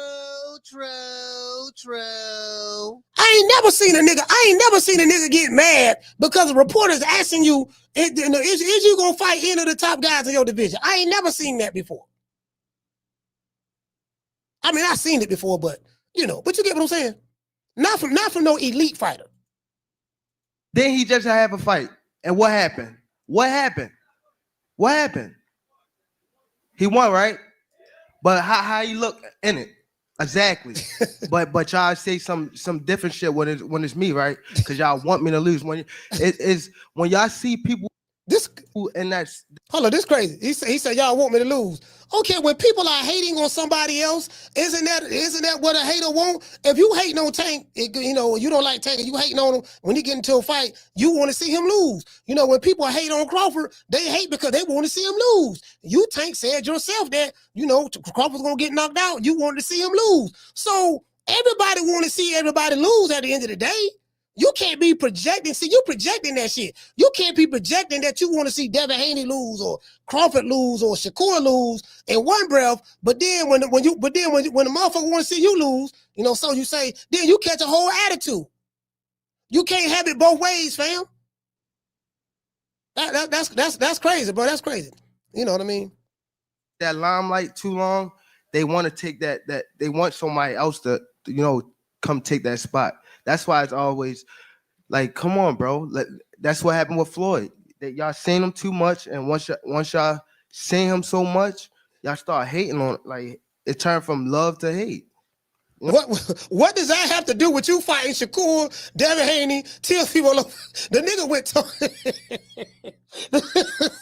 okay, love, hate, all okay, yeah, whatever. Okay, so what are you saying? Are you saying that you ain't finna fight these niggas? Is that what you saying, dog? Because you saying everything, you saying everything other than addressing the question. But anyway, let's continue. Let's go. I'm just saying me. You know what I mean? I'm just saying me. Oh, next question. He said next question. All right, let's move on. Now let's go to the 24 minute and 49 second mark. They asked Tank about legacy. All right. You know, you got some fighters fight for legacy and they fight for the bag. They get paid too. And other fighters don't. But let's continue. You know, that's another one of the biggest fights that can be made in boxing. And after I beat this guy, that's cute. Oh, okay, that gave Tank a little toy. He would have got a balloon dog. Oh, he on there playing with a little balloon dog. Okay, that's cool. Let's give a shout out to Tank for playing with a little balloon dog. Get a round of applause. Yeah. Okay, shit. I think that's very thoughtful of Jake Paul if he put that up there. Let's continue. Canelo's on the list for sure. Jake Paul said he got Canelo on the list. See, Jake the Snake Paul want all the smoke. Jake want all the smoke. He got Canelo on the list. Guess what? He can get it too. Put Crawford on the list too, Jake. Get him too. It's Kevin Garcia, aka the Puerto Rican Kid KG. And my first question is for Tank. Tank, so obviously, you know, you're fighting Jake, and this is the fight that's in front of you. That's what you focused on now. But I got to ask you, he's a bigger dude. You acknowledge that. He's stronger. He's got the size advantage. Let's say he would have knocked you out. Do you think that impacts your legacy, or even lose? Just a loss to Jake Paul. What kind of impact do you think that has on your legacy?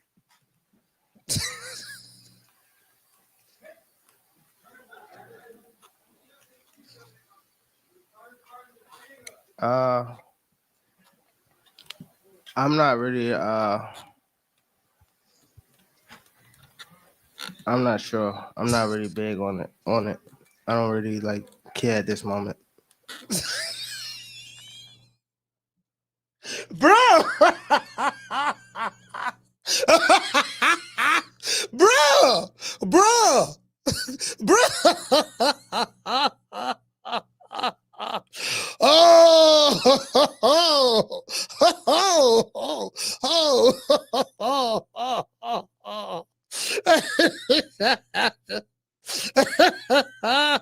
Hey, shout out to that 90 chick.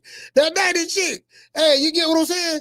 Lord have mercy. Me, the fans, we feeling like you not getting the best fights you supposed to.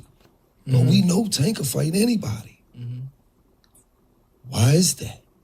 For me, we want to see you fight Lomachenko.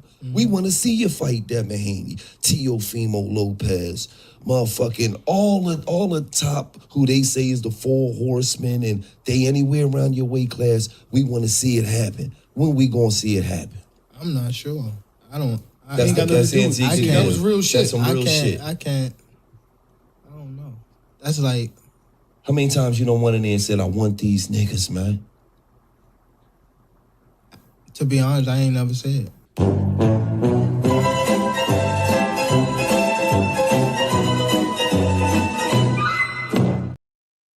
Yeah, man, it is what it is. Hold on, let's go back. Let's go back in the time. Let's go back. Yeah, girl, way back in the time. Let's go back. Let's go. It's Kevin Garcia, aka the Puerto Rican Kid KG. And my first question is for Tank. Tank, so obviously, you know, you're fighting Jake, and this is the fight that's in front of you. That's what you focused on now. But I got to ask you, he's a bigger dude. You acknowledge that. He's stronger. He's got the size advantage. let's say he would have knocked you out. Do you think that impacts your legacy, or even lose? Just a loss to Jake Paul. What kind of impact do you think that has on your legacy?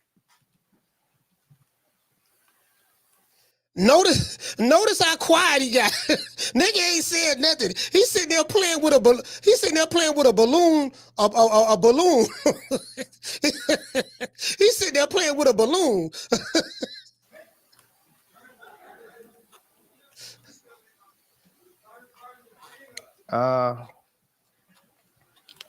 I'm not really. I'm not sure. I'm not really big on it. I don't really care at this moment. So you're not concerned that a loss to Jake Paul would mean anything to you at all? It doesn't stop anything? Why should I? Got you. You're going to still have his poodle after the loss. Bro, okay, all right. So, hey, I'm gonna clip that. I don't want to hear no tape. You talk about no, bro. Y'all niggas, boy, y'all so disingenuous. This is too easy this is too easy. Man, it's too easy to eat you niggas up. No, Diddy, this is too easy. This is like taking kidney from a baby. All right, hold on. At the 27-minute mark, Tank Davis said that the reason why he's fighting Jake Paul because he wanted to test himself. Y'all think I'm lying? I got the receipts. I got the receipts right here. Made it come true. Thanks, Jake. And Gervonta, my question for you is, you could have fought anybody on the top rankings. What made you wanted to fight somebody like Jake Paul that has the size, the reach, and everything? Like, what made you wanted to choose somebody like Jake Paul?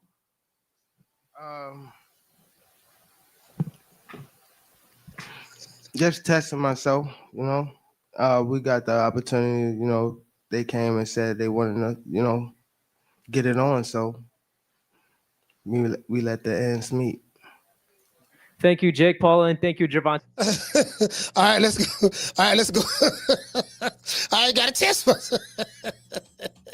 Yeah, he tested himself, dog. He tested himself. All right. Okay, all right. Let's go on. Nothing to see here, folks. Nothing to see here. Let's go to boy. This shit right. The jokes write itself. The jokes write themselves. Let's go here. They're gonna ask him about the face of boxing. And for this fight here coming up November 14th, for each of y'all, state your case for being the face of boxing.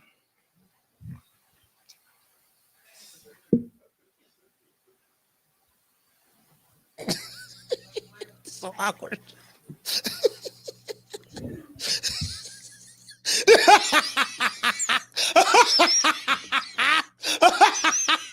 Nigga Tank put his head down. He on his phone.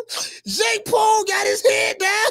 He say, state your case for being the face of boxing. Couldn't neither one of them niggas say nothing. Cause guess what? Cause they know they ain't the face of boxing. Both of them put their head down. Bro, you can't make this up. You can't make this up. I don't want no Tank fan coming over here talking about, yeah, man, nigga, Tank the face of boxing. I ain't trying to hear none of that shit, nigga, because your king didn't say that. That ain't what he said. I don't want to hear no talking about some, yeah, nigga, we know he don't give a fuck about legacy. He just said that. He told you he don't give a fuck about you fans. He just said that. You get what I'm saying? And he said that he fighting Jake because he want to test himself. I got the receipts. I got the notes. Y'all be wanting fighters that you don't like to do magnificent things in the ring, but you don't require your boy to do it.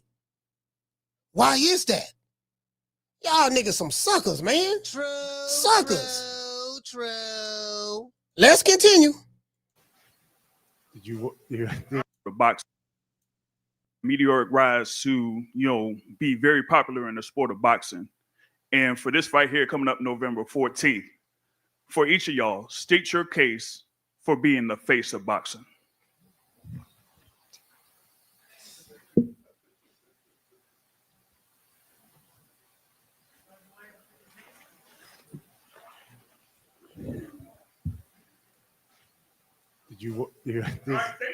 Is it one of you? Is it for both of them? For both of them. What?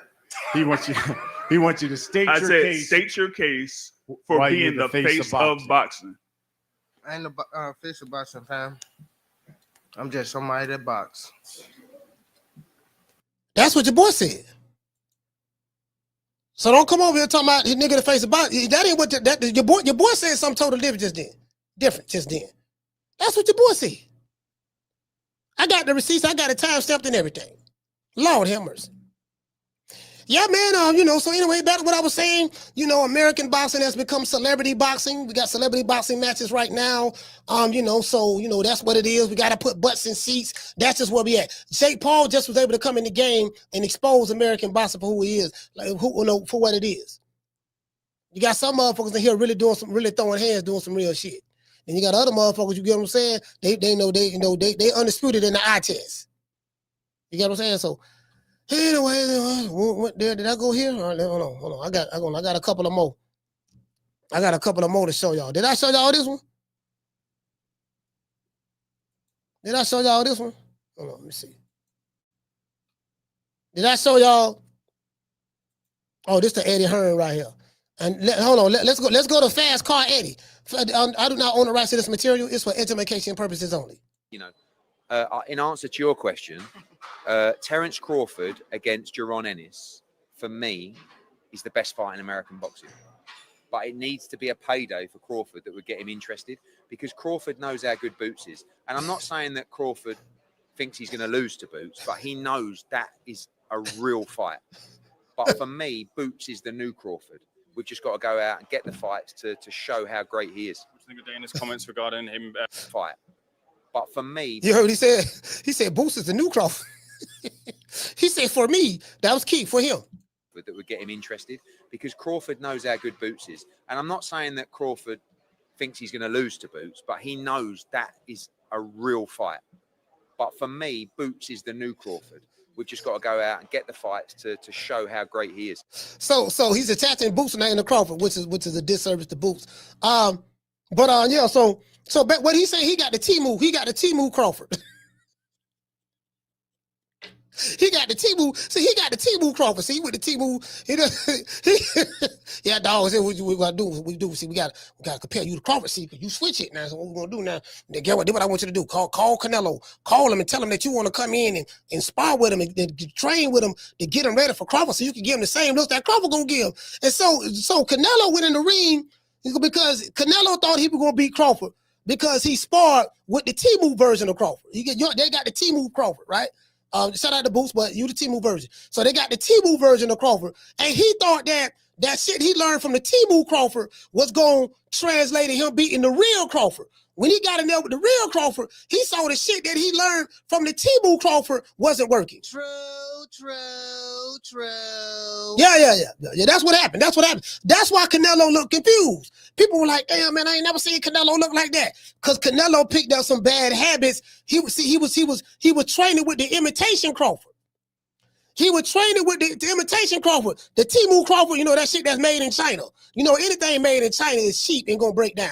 Anything that come from China is cheap and gonna break down. You went on T-Move and got the T-Move version of Crawford. And then you thought you were going to put him in there with Canelo, and Canelo was going to learn all these moves. And he learned some shit, but the T-Move version and the real version are two different versions. True. You can't imitate the real and then be disappointed with the results. It's like coming to the Grammys with a fake Rolex. It looked good, it's shiny, but then when we put it under the spotlight, we realize, wait a minute, this shit fugazi. This shit ain't real. When we got Jacob the jeweler, he got his diamond tester, and we saying this shit cubic zirconia, man. This shit cubic zirconia, man.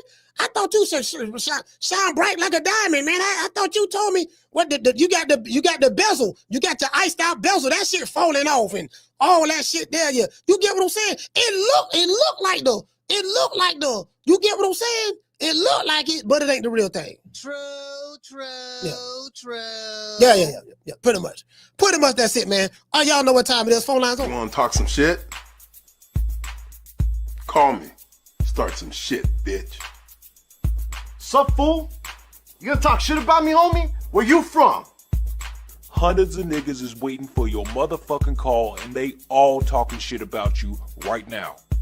Call the coach at 530-494-9636. We waiting on your bitch ass. How you go? How you gonna call a nigga? Hey, dog, check this out, dog. What's up?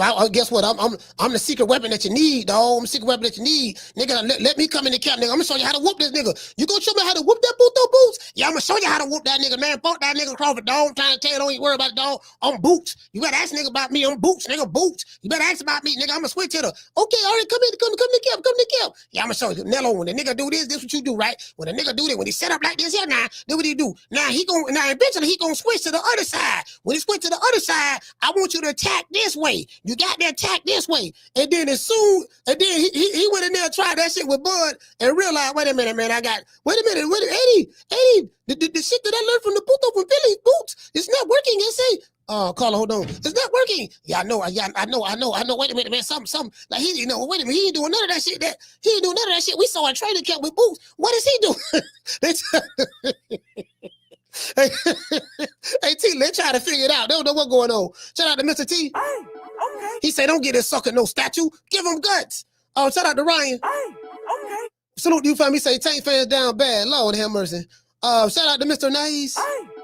Dropping that $2 super chat. He said they're gonna go live doing a parade like the haters ball. Facts. Shout out to Deal. Hey, okay. Dropping out $2 dub. He said Canelo was crying too. Tears of joy. He got $150 million payday. That man swimming in money, like he's Vila. You know, he said he can't be happier, coach. Yeah, absolutely. And this is the thing. Canelo got his money, but guess what? His fans ain't got none of it. That's the crazy part about it. They find joy in Canelo getting paid all his money, but they don't get the joy or benefit none of it. You did? Shout out to Mr. T. Hey, okay. Dropping that $2 dub. He say it was selling out when Bud, Devin, and Shakur with the turkey. But when Jeep Davis sells his dignity to Jake Paul for money and a balloon dog, Miss Gucci. Hey, man, it is what it is, fam. Caller, what's your name? Where you calling from? This the Prince, Coach, West Texas in the building. The Prince, West Texas. Talk to me. Say, Coach, I figured it out, man. So, we all thought Crawford, we thought Boots wasn't on code for going over there and sparring with Canelo. In all actuality, he was on code, Coach. He went over there and told Canelo the wrong things to look out for, and he helped Crawford win undisputed 4 times. You understand me? Going up 4-way, 3-way slams, however many it was, Coach. We got to give Boots some credit, fam. He was on code, Coach. You hear me? And another thing, Coach, I hope you let Jerry call in today, man. I love when they show their face, Coach. I don't like them when they don't wear the hoods and sheets.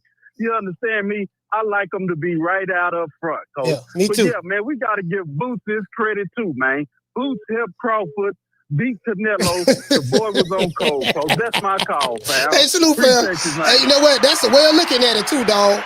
You know what? You right about that, fam. That's the way of looking at it. Man, shout out to Boots, man. Yeah, Boots went over there and he showed him the, hey, Carl, hold on. He went over there and showed him all that fugazi and shit. Yeah, dog, let me show you some of this T-Move shit. Show you some of the T-Move shit, right? So, then what you do now? See, I got to show you some of these T-Move. Canelo, man. Canelo like, Eddie, yeah, I figured it out. They say, what's up? We let that Puto come over here. He said, Eddie Hearn, he said he was switch hitter like Crawford. He came over here and said, I thought he was, we thought we was going to get athleticism and, the stuff that we trained for. He didn't do none of that shit.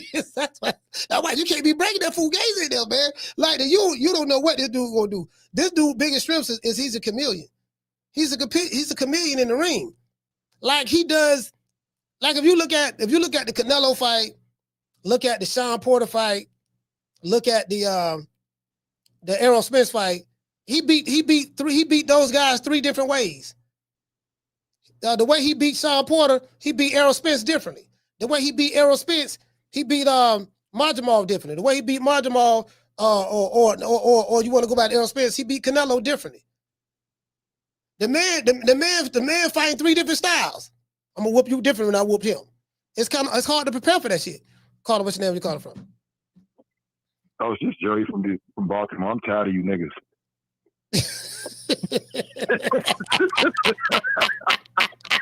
It's Damon from Detroit, Coach. Hey, David, talk to you. Man. Oh, man, that nigga blew my mind with that shit yesterday. But I just got to make a comment about Tank, man. That nigga telling y'all, man, he's letting y'all know, man, he ain't built. Man, he the exact what we not supposed to like. And these niggas love this guy, bro. He exactly who we not supposed to like, bro. These niggas hating on Bud and love this nigga. I can't get with it, bro. That press conference yesterday and all the shit he said, just let y'all know, like, man, I ain't mental. I don't give a damn about none of this. I came to get a check. Fuck the fans. Fuck this boxing. I don't give a damn about none of y'all. And they love this guy, bro. I don't understand it, man. We got boxers out here actually doing what they supposed to be doing, eating their Wheaties and all the good stuff. Yeah. And we love Tank, bro. I don't get it. And he don't give us nothing of what we want. He ain't gonna fight the guys that we want to see him fight. Like, and they love this guy, bro. I don't get it, man. We should be praising Bud, you know what I'm saying? But they, Tank. Man, and then that shit he said about haters. Man, you be hating on all the winning guys. Evan, Tiafimo, you the biggest motherfucking hater. But you mad that everybody hates you, man. That nigga feel like a female the way he move, bro. I want that nigga to hurry up and get out of boxing. I swear to God, dog, that nigga is the worst, bro. You laughing, Coach? I'm dead serious, man. He don't want no smoke. He say Tank the biggest hater. The nigga be hating. The nigga do be hating. He be hating like he be hating on a lot of people. People hate on on him. Smoke. The hate go back and forth, but he got baby oil in his eye. Like this nigga, man. Man, it's disappointing that we love this guy like this, man. Not me, but the fans, man. They just be like, oh, take this, man. I hope Jake Paul whip this boy ass so we can put real shit back in perspective. I'm tired of this nigga, man. He's nothing what you want to see, bro. What you say, Mr. T? Hey. Don't give this nigga no statue. Give him guts. But he said, get out while you can. Don't get this sucker no statue. Give him guts. The niggas ain't got no guts. They ain't got no guts, dog. That's what it is. These niggas ain't got no guts, dog. Yeah, Coach, that shit blew my mind, and yeah, man, he let y'all know, let us know. Fuck y'all, I'm gonna get this check, and y'all gonna like whatever I do, and if y'all don't like it, then whatever. I ain't supporting nothing like that, man. It's bad for the culture, bro. Being real. Hey, but salute, man. Hey, shout out to David, man. On Baltimore, stand up. Yeah, man. Yeah, nigga can't. Man, shit. Listen. That's why I say, look. Y'all don't listen, man. Man earned the right to pick and choose who you want to fight. So it is what it is. Y'all, they want to be very selective on who get to pick and choose and all that stuff there. I mean, if they did not have a double standard, they wouldn't have a standard at all. You know, they can't defend their position. They don't like me because they can't defend their position. Not with me. It's like, man, that shit, bro, you know that shit ain't making no sense. You trying to nigga explain. Once you go to nigga explaining, we already know you know what time it is. Caller, what's your name? Where you calling from? Jamie from New York. Jamie, talk to me. Yes, sir. Hey, man, Tank is a dumbass. You put a mic on his face, and he don't know what to say, bro. You know, he's always been that way. You know, they ask you about fighting the top guys, and he said everything else but fight the top guys. And yes, I'm a Tank hater. I hate the guy, man. I want to see him got knocked out by somebody. You know, and I used to fuck with Tank, heavy. But as soon as I realized he's wasting everybody's time, I said, the hell with this guy, man. Baltimore can keep him, bro. For real. But Coach, there is something Tank said I like. And that's probably the realest thing I ever heard the boy say. When he told that person to shut the fuck up and be a fan, bro, I loved it. From now on, I'm going to be moving the same way, Coach. Everybody that wants to talk boxing with me and they start crying about their favorite fighter, I'm going to tell them to shut the fuck up and be a fan. Word up. Now, Boots, Boots and Eddie, I feel they're made for each other. You know, Eddie's a liar. Boots is scared to risk that and won't fight. He won't fight nobody. He don't want to fight anybody, bro. Any of those champions in that weight class. He only interested in easy matches. And if Boots ever decides to fight a real one, I hope he gets knocked out in the first round. And the same goes for Tank. Fuck them both fighters. including Berlanga, man. He's another one I hate because of you, Coach. I'm out, brother. All right, Peace. salute. Yeah, the Puerto Rican assassin. Look here, man. Look here, man. Listen. Yeah, man. The Puerto Rican. It's an exhibition. It's a play fight. This is a celebrity boxing match. So get your popcorn, and you get all of the YouTubers gonna be there. The gaming people from the gaming industry. Those streamers, they're gonna be there. This is a celebrity boxing match. Matter of fact, let me show y'all. Let's look this up. See, y'all know me. I be on point, right? I be on point like a number 2 pencil. You get what I'm saying? I be on point like a number 2 pencil. You get what I'm saying? So, yeah, motherfucker, man, shit. This is a celebrity boxing match. Carter, what's your name? Where you calling from? Hey, Slim, what's good with you? Hey, my man from Baltimore, what's his name? Devin? No, Damon. Yeah. Damon. Yeah. See, I'm noticing that I live in between Maryland. I live in between DC and Baltimore. So I'm back and forth in Baltimore at least 2-3 times because they got the best restaurants. Yeah. And I noticed in the last year and a half, motherfuckers is finally seeing the light about that protected thing from West Baltimore. They used to give me some shit like 2-3 years ago. Yeah, Reggie this, Reggie that, Reggie this. Now it seemed like they say they on the same sentiment shit I'm on. I've been saying. I was fighting a good fight over half a decade ago, telling y'all about this little motherfucker. He ain't worth shit. Everything about him is wrong. He's a fucking scam artist. Yeah. Ellaby, a scam artist. And I'm glad this is only a 1-on-1. We are never going to get a product like this in boxing ever again. With a cosign and expert matchmaking, we're never going to get this again. And I'm glad, and whoever said it best, the faster this motherfucker's out of boxing, the better the game is off. I don't give a fuck, because all these motherfuckers, any motherfucker, and I question any man that likes Reggie Davis. Because right now, like I told you, these dudes nowadays are hypergamous about what other dudes do. They hypergamous as shit. Oh, Reggie got card. Reggie tattoo. They like his hair. They like his tattoos. They like how much money he makes. Like, these are what dudes are saying. This ain't no chick saying this shit, man. Yeah. Dudes is literally saying this shit. Yeah, you gotta question that shit. They don't like they don't want them to compete against nobody. So you gotta question dudes like that, man. You got to question their masculinity. They don't want them to compete, and they talk about all the shit that really don't matter. Some shit you ain't making no money off of. Oh, you can't get no enjoyment over domination. You can't. Who wants to see a dominant performance all the time? Like, nobody wants to see that. Now, if it ends up that way, it ends up that way. When I say I want to see motherfucking Big Bud fight Canelo, I knew Bud deep down was going to dominate. But, the game was, it's going to be a close fight. That's what we wanted the consensus to be. We don't want to be like, what round is Bud going to knock this motherfucker out? Or what round is Reggie going to knock this motherfucker out? We don't want that shit. We want to hear, this is going to be a competitive. We ain't heard that shit in a Reggie fight ever. Ever. It never existed. Yeah, competitive. Yeah, it never existed. Never existed. Yeah. Even Cinnamon had some competitive fights. Yeah. You know what I'm saying? This motherfucker he's 30 years old and ain't been in a competitive fight yet. And anytime a motherfucker tell you we will never, ever be in a competitive fight, believe him. Because soon as that motherfucking Lamont and that Reggie Oz came out that was a 50-50 fight, they said, fuck no, we ain't making a fight. We're going elsewhere with that. That's the real shit about it. And as far as Bud and Boots Go Slam, I base everything off of economics. Bud changes the economic landscape. Either motherfuckers gonna go broke fucking with Bud or get money fucking with Bud. Bud fucks up the motherfucking economy. Ask Texas what Bud did to that. Ask Mexico what Bud did to that fucking economy. Ask California what Bud did to the economy. Now ask some motherfuckers in Nebraska what he did to that economy. You know what I'm saying? That's how I judge a motherfucker. Bud fucks the economy up. That's when you know a motherfucker is on his shit. When motherfuckers is gonna get paid kid off you or go broke off your ass. That's what's going on. God fucked up Texas so bad, man.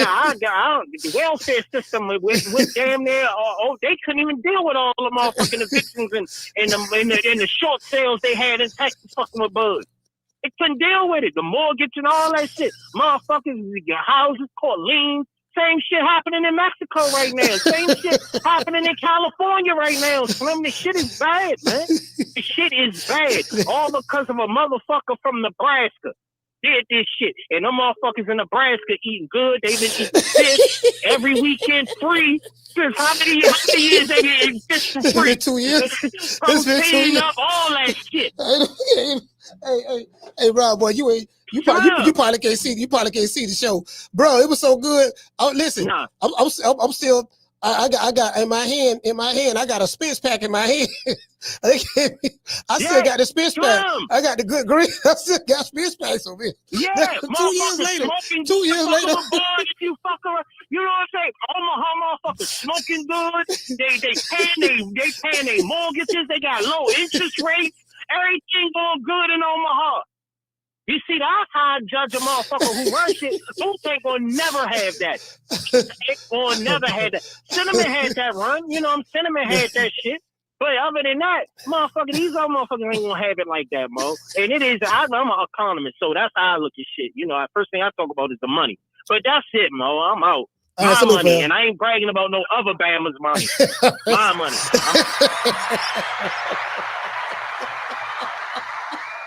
Boy, I love DC niggas, boy. Boy, I love DC niggas, man. DC dudes, bro, man. Them cats from DC. I was hanging out with Lamont, with Anthony Peterson.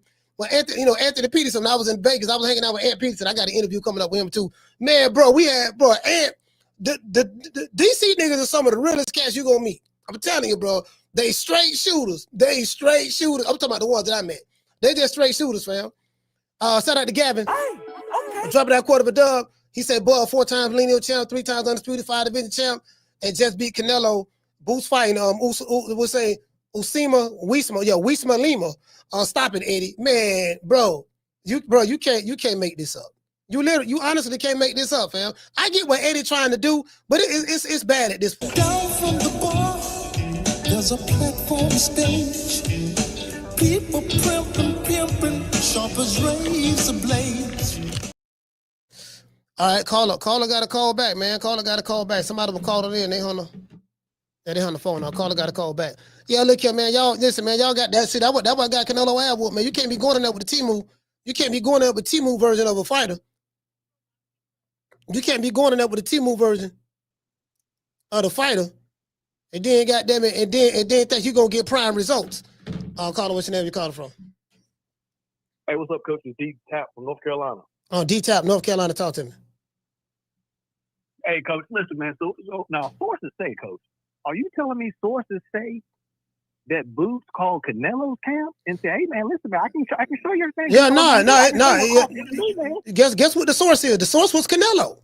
Canelo said it on the Crawford on the press conference on stage. He was like, they interviewed. He was like, no, not on stage, but they interviewed Canelo. I got the video. He was like, yeah. He was like, no. He was talking about Pooh Ennis. I didn't even know Boots' brother's name. He said Pooh. He said we've been training with him for 10 years now, and he said Boots called me and was like, yeah, he wanted to come in to camp, get some sparring in, and help me prepare for Crawford and stuff like that. And I was like, sure, why not? He said Boots called him.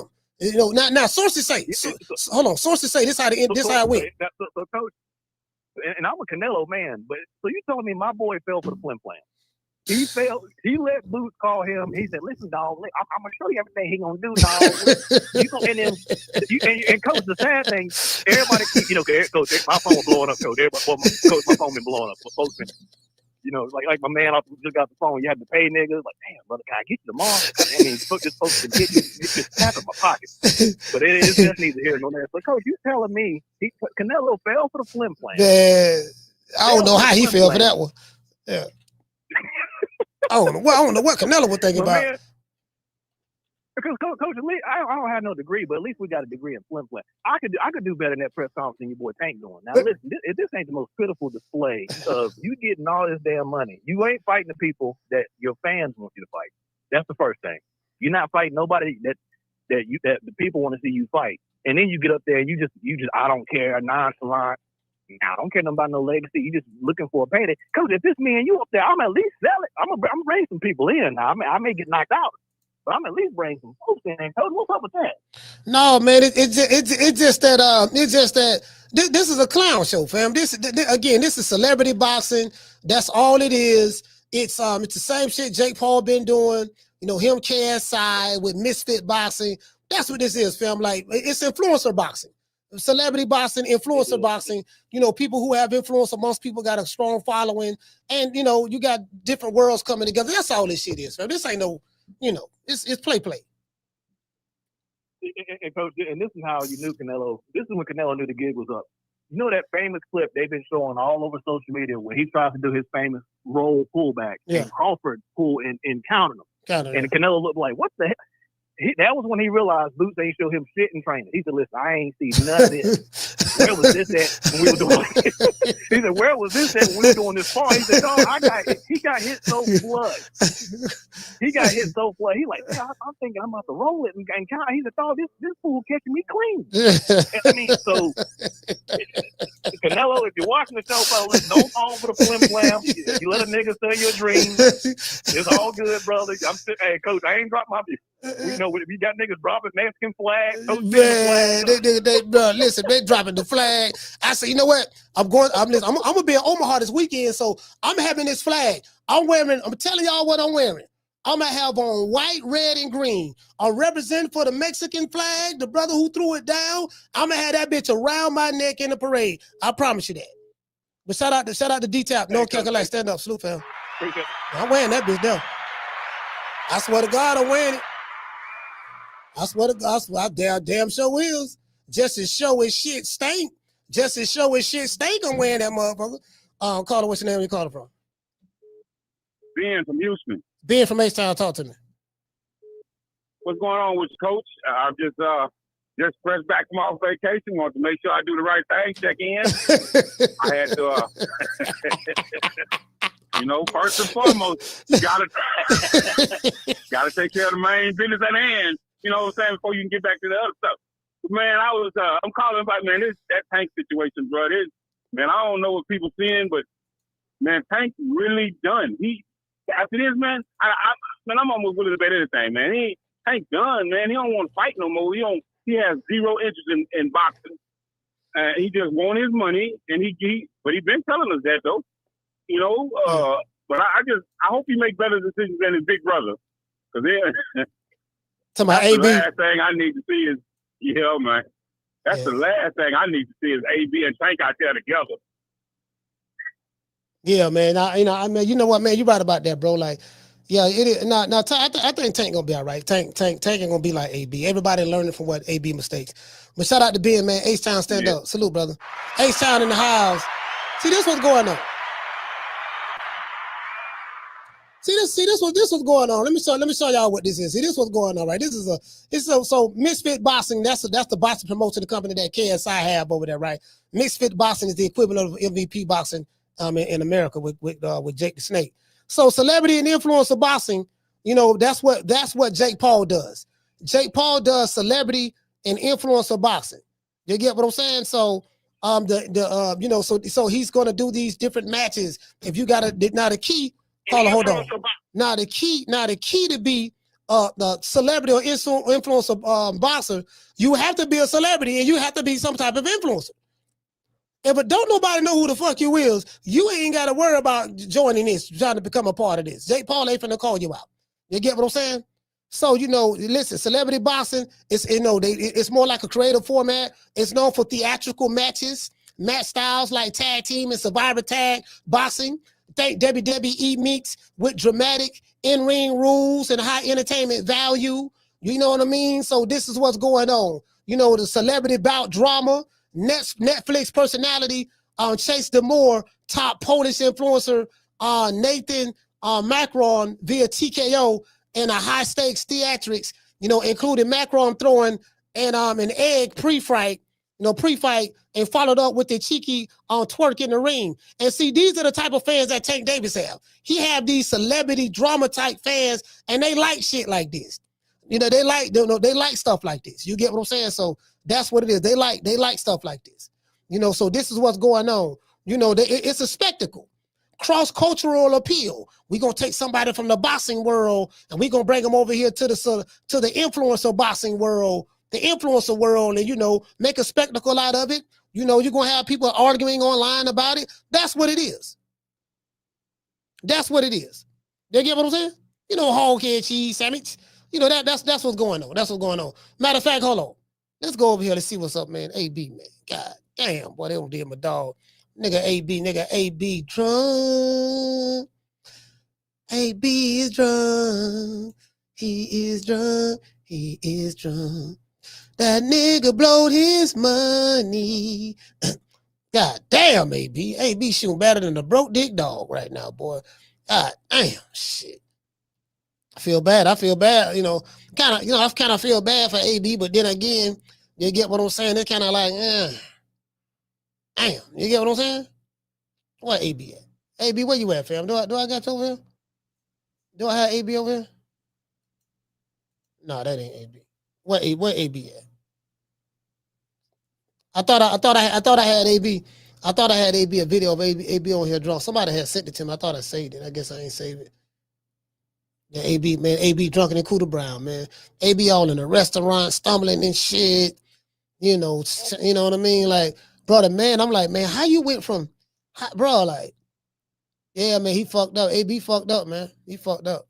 He fucked up. You know what I mean? Like, when I saw him at the Fountain Blue, he looked fucked up. I was like, yeah, it's over, bro. It's over, AB. Shit. Anyways, yeah, I read that one there. Shout out to D-Tab. Hey, okay. Dropping that half for bam, dub on your boy. Super chat received. Hey, Tap say, Canelo fell for the flip flam. Hey, Tap, check this out, fam. I didn't think about it until you said something. So basically, Boots. Hold on, Tap, hold on, fam. Hey, shout out to Alan. Hey, okay. Dropping that $2 super chat. He said Boots Duck Norman. He be the new DuckTales Davis. Hey, check this out. So, Tap, do you think that Boots was working as a double agent?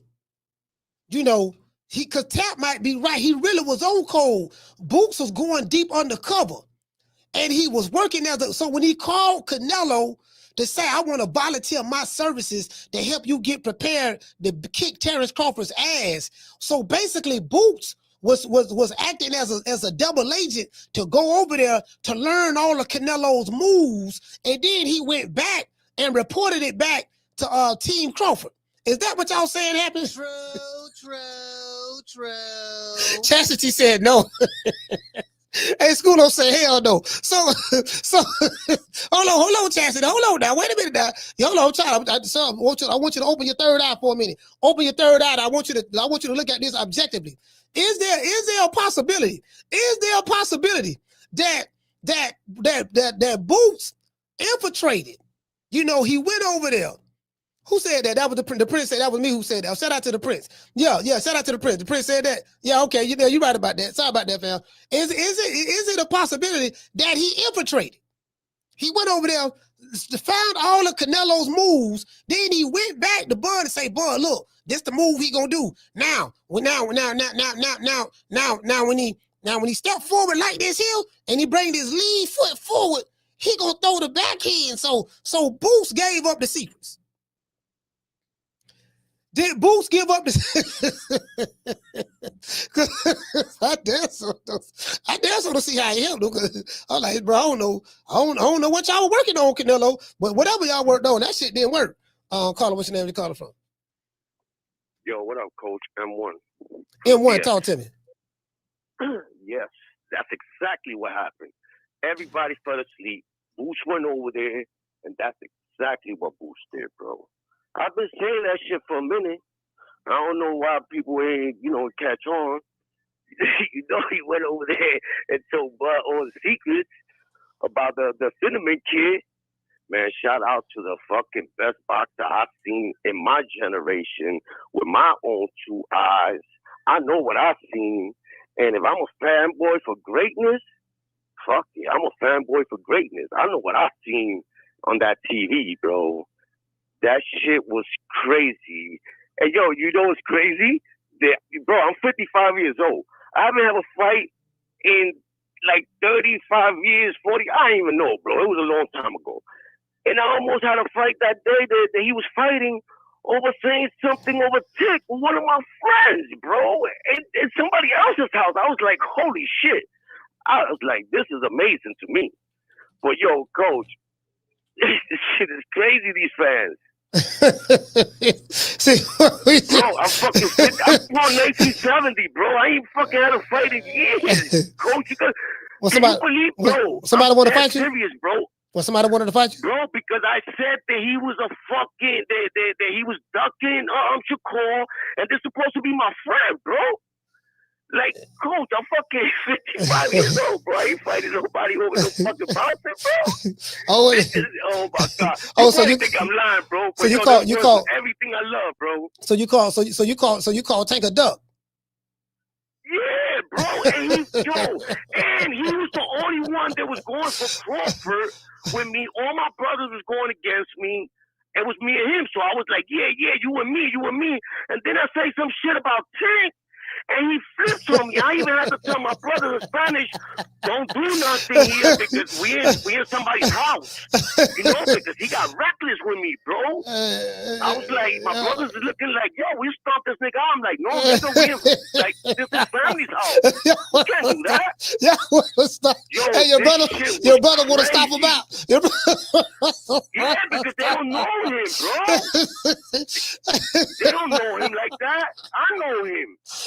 You did it. You did it right there. You did it right there. House, you did it right there. Coach, Proud of you. I've been this person's neighbor since 1993. They live the next house over from us, bro. Yeah, that's 32. That's 32 years. That's 32 years. So, bro, he fell out with you about Tank. God damn. Okay. Bro, this shit is crazy, bro. Yeah. Yo, coach. Anyway, fucking Crawford's amazing. And if anybody want to see. You ever seen Luke Thomas, the way he breaks down the fight in slow motion? Yeah. He good. He real good. Yeah. All right. Tell all these fucking haters to go watch him, and he'll break down every punch, every step, everything that Crawford did in that ring. Fuck. All right, salute, fam. Anyway, man. Shout out to M1. This dude, hey, this dude right here. But this dude, now listen, ain't no nigga gonna get me this mad for me to bust my TV. This nigga here bust his TV wide open. Lord have mercy.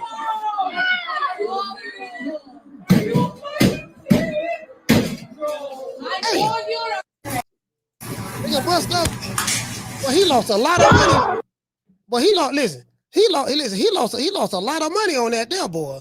Nigga don't bust up the TV. Man, you got this nigga putting hands and foots. Caller, what's your name? You calling from?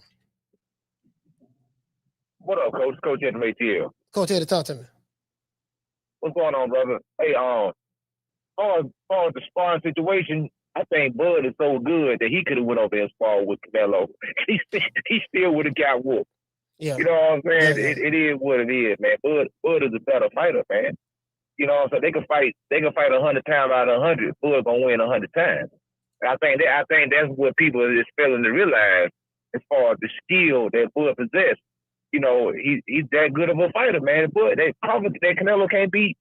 Bud can have his worst day, and Canelo can have his best day, and that fool's still gonna lose, man. You know, it is what it is, man.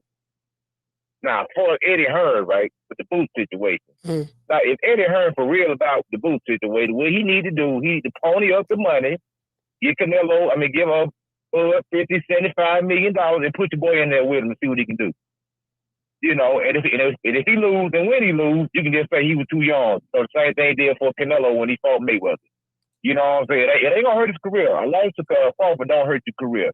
So if Eddie Hearn really serious about putting Boots in there, give Crawford whatever he wants. $75 million, fight my guy, and then we can see what it do, man.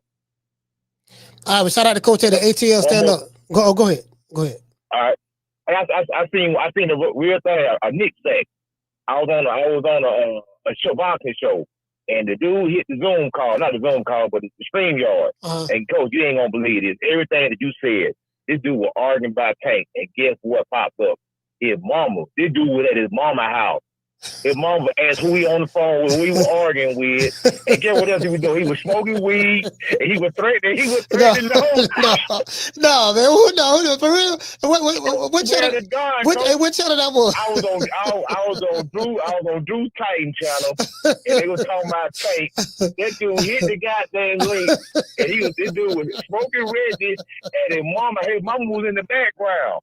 So then, who you talking to? You need to get off. You need to get off the phone. I think.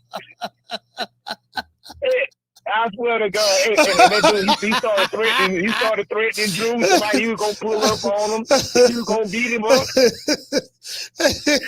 Hey, you gotta see me that video. Hey, you gotta see me. Hey, see me that video, man. Hey, send it to me, bro. We gotta do a whole show on that. We gotta do a whole show on that one. I send it to you. All right, shout out to Coach Eddie. That's a Knicks take right there. All right, shout out to Coach Eddie. Salute, fam. Yeah, you gotta see me that boy. Listen, cause y'all think I be. See, y'all think I just be laughing and just be bullshit, right? I'm like, no, man, these niggas like that for real, fam. I'm telling these niggas be crashing out. I'm talking about kamikaze crashing out. I'm like, fam, you finna like you finna do all this? Like, you listen, a dude in New York on behind the computer, you threatening a dude from Florida. Yeah, nigga, when I see you, I'm telling you I'm gonna do this, I'm gonna do that. Oh, dude, you ain't doing none of this shit. You got dudes live right around the corner from you. The crime rate is very high in your neighborhood. I looked it up. Listen, you got dudes right around the corner from you in your neighborhood that want all the smoke, that'll give you all the smoke you looking for. You gonna skip them and try to come way over here and tell me which fights I better and better not come to. When you see me, it's on site, this and that. And I'm like, everywhere I go, I don't see these niggas. True. And I damn sure ain't no scared nigga. So I mean, it's gonna take a whole lot more than that. You know, I mean, it ain't gonna be that easy. But you know, I'm like, damn, fam. I'm like, you know, what this about? What you mean? What it's about? I don't like what you said about Tank Purse.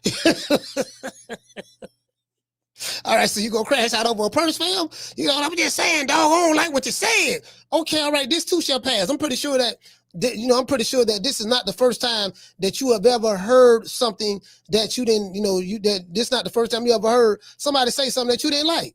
You know, I don't like what they said. Oh, you gonna get over it, fam. This too shall pass, fam. Like, do you like breathing? Sir, you do like breathing? All right, cool, fam. Look, man. Like, listen, let that shit go, man. It ain't that serious, fam. It ain't that serious, my brother. Hey, come on, fam. It ain't, you gonna do all this about what? You gonna do this about Tinkerbell, fam? You gonna do this about your favorite fighter? Okay, now what? Okay, yeah, nigga, I'm trying to tell you. Dude, the crime rate is high as hell in Baltimore and in DC. You do like the murder rate is real high. Like if you looking for that type of action, there's some whole bunch of niggas in your neighborhood that'll be more than willing to, the more than willing to send you where you trying to go. You ain't gotta come all the way over here to get what you can get in your neighborhood. You get what I'm saying? You ain't got to come all the way over here or fly to Vegas or fly to LA or fly to New York or fly to Atlanta. You ain't got to do all that to get what you can get in your neighborhood. You do know that, right? I'm like, man, like, bro, it ain't that serious, fam. You know, it ain't that, you know what I mean? Like, it's crazy. These niggas is crazy, bro. I'm telling you, these niggas is crazy. Funny as hell. Here go AB right here. Party for free, cool. But how is he gonna get this money though? He gonna get it back, man. Can we do a party or something? Why am I bleeding, bro? Well, because we got to square this up tonight.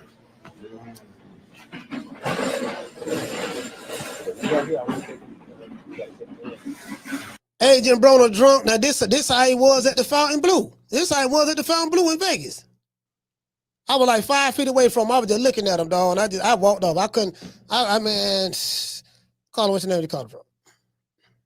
Corey from Texas. Corey, talk to him.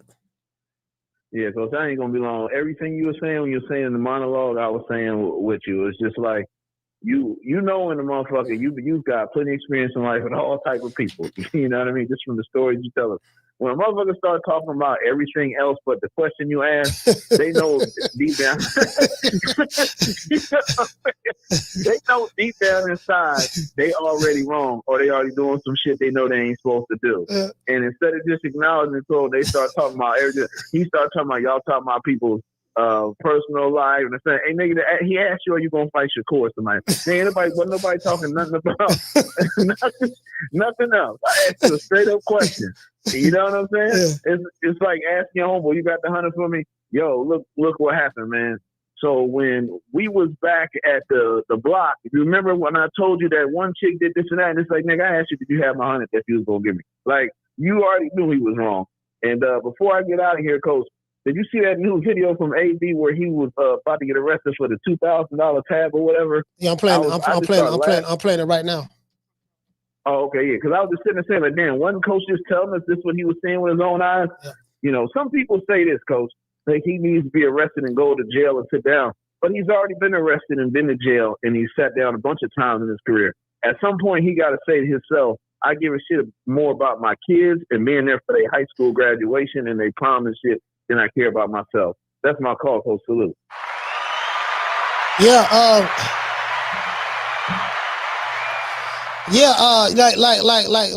like AB, man. This is something else.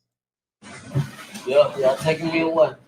And guess what? He finna pull out a pocket full of $20 bills. Y'all remember that time when AB used to rip $20 bills up back in the day and flush them down the toilet and throw the change in the air at the grocery store? Anything less than 100, AB threw away. If it ain't 100 or 50, he didn't keep in his pocket. He'll rip it up and flush it down the toilet and throw it in the air. Y'all remember those days? Guess what? He ain't ripping up no $20 bills now. True. Now, he ain't doing that no more. Them days over with. He ain't ripping up no more $20 bills now. He keep them in his pocket now. Caller, what's your name? Where you calling from? Hey, yo, M1 2 times. Yo, Coach. Yo, I'm going to ask you actually a favor to see. You know how Luke Thomas does his videos, bro? Can you break down a video like that? Just for the haters, just so they can hate some more. Oh yeah. Y'all can break it down. I can break down videos. I mean, I think I know who you're talking about. The dude who slow the videos down to break it down. I didn't know his name, but I think I know who you're talking about. Yeah, I do it. I do it one day. Yeah, do it, bro. Let's crush these dudes, bro. Come on, bro. Good looking, bro. All right, salute. Yeah, so.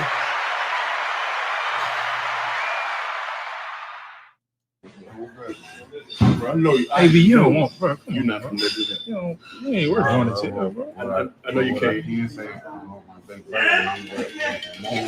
I ain't did nothing. But you really You'll want get this some money. I don't know what's tomorrow. going on. Did y'all order anything from me? Yeah. Hey, for this, I'll see you tomorrow. I'm right here at the front. And listen, and he's sagging. The man pants damn near down there to his knees. He telling his homeboy, pay for this and I'll see you tomorrow. But the homeboy broke. The homeboy ain't got no money. That's why you can't have a bunch of broke niggas around you. Yeah. He didn't even make that today. Bro, I don't have that. Bro, what are you talking about? You AB, bro. He said, I don't have that. You AB, bro. You supposed to be about billions. AB asking somebody to pay a tab for him? You supposed to be AB. You didn't make that in one night. Whenever y'all ready to arrest, here y'all go. That's like promotions, man. That's all I can give. If y'all don't want it, take it back. What that is? It's 40, bro. Damn. It's 2. Yeah, he fucked up, bro. Damn, let's get him some money. He Man, they drunk in showed the some hospitality to the max. Nah, what's that? Yeah, he drunk in the coup de grace. That's all I can give. Well, you done the recording, bro. I ain't fucked up my life.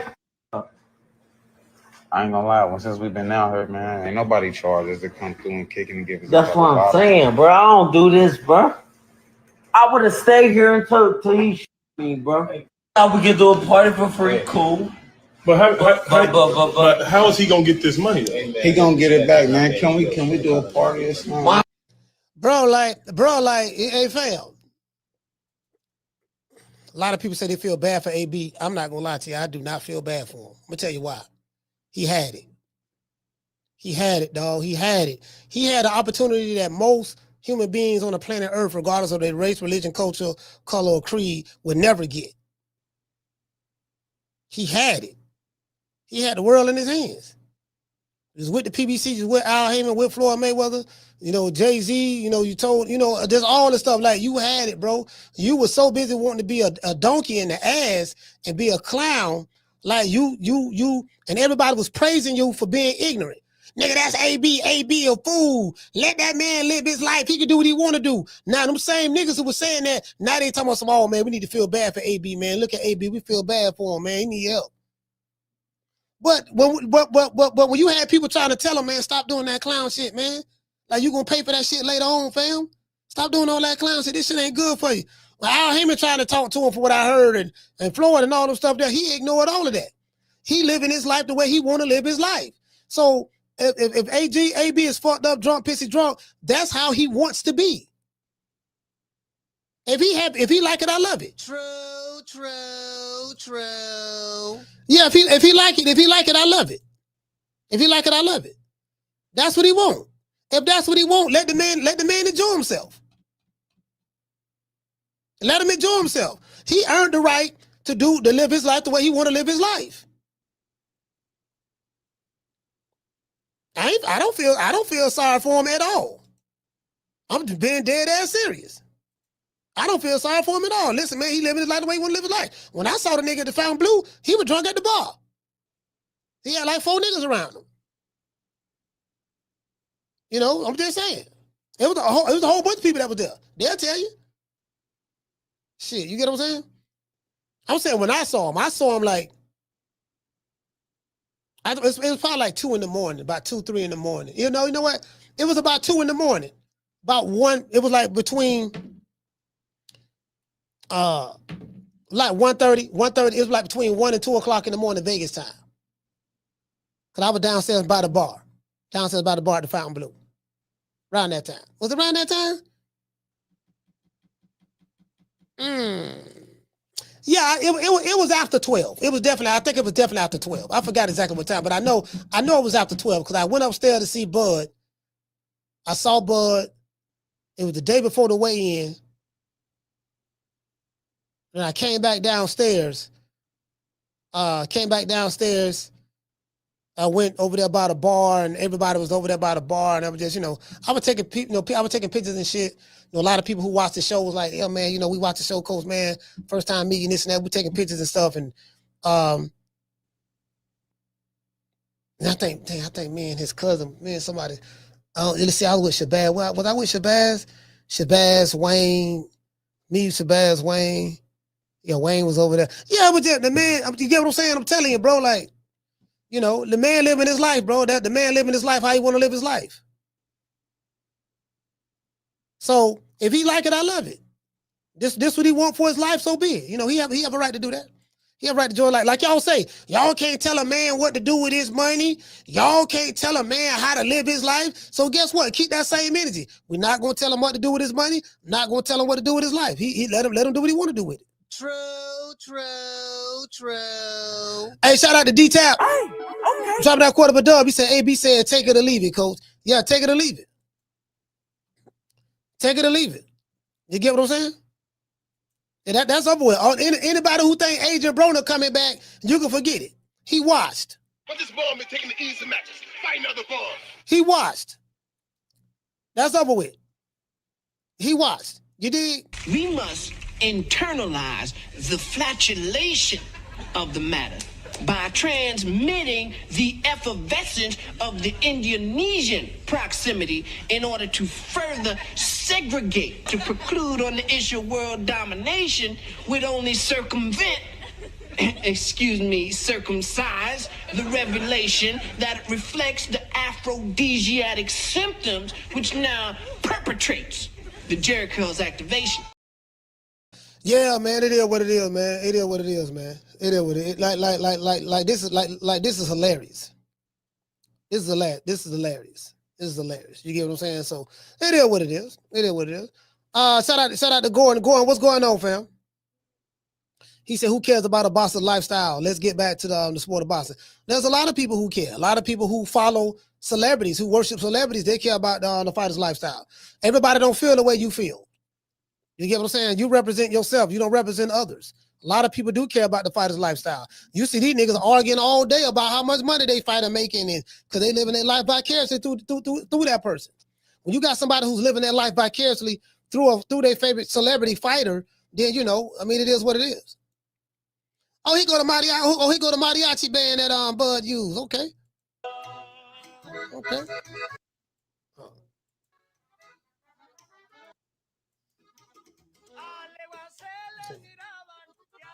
All right. They say he ain't got no Mexican fans, huh?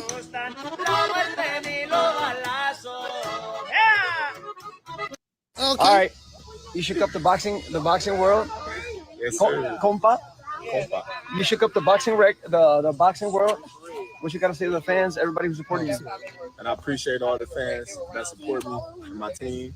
You know what I mean? We did what we set our sights out to do. You know, we made history. And, Team Crawford, love each and every one of you.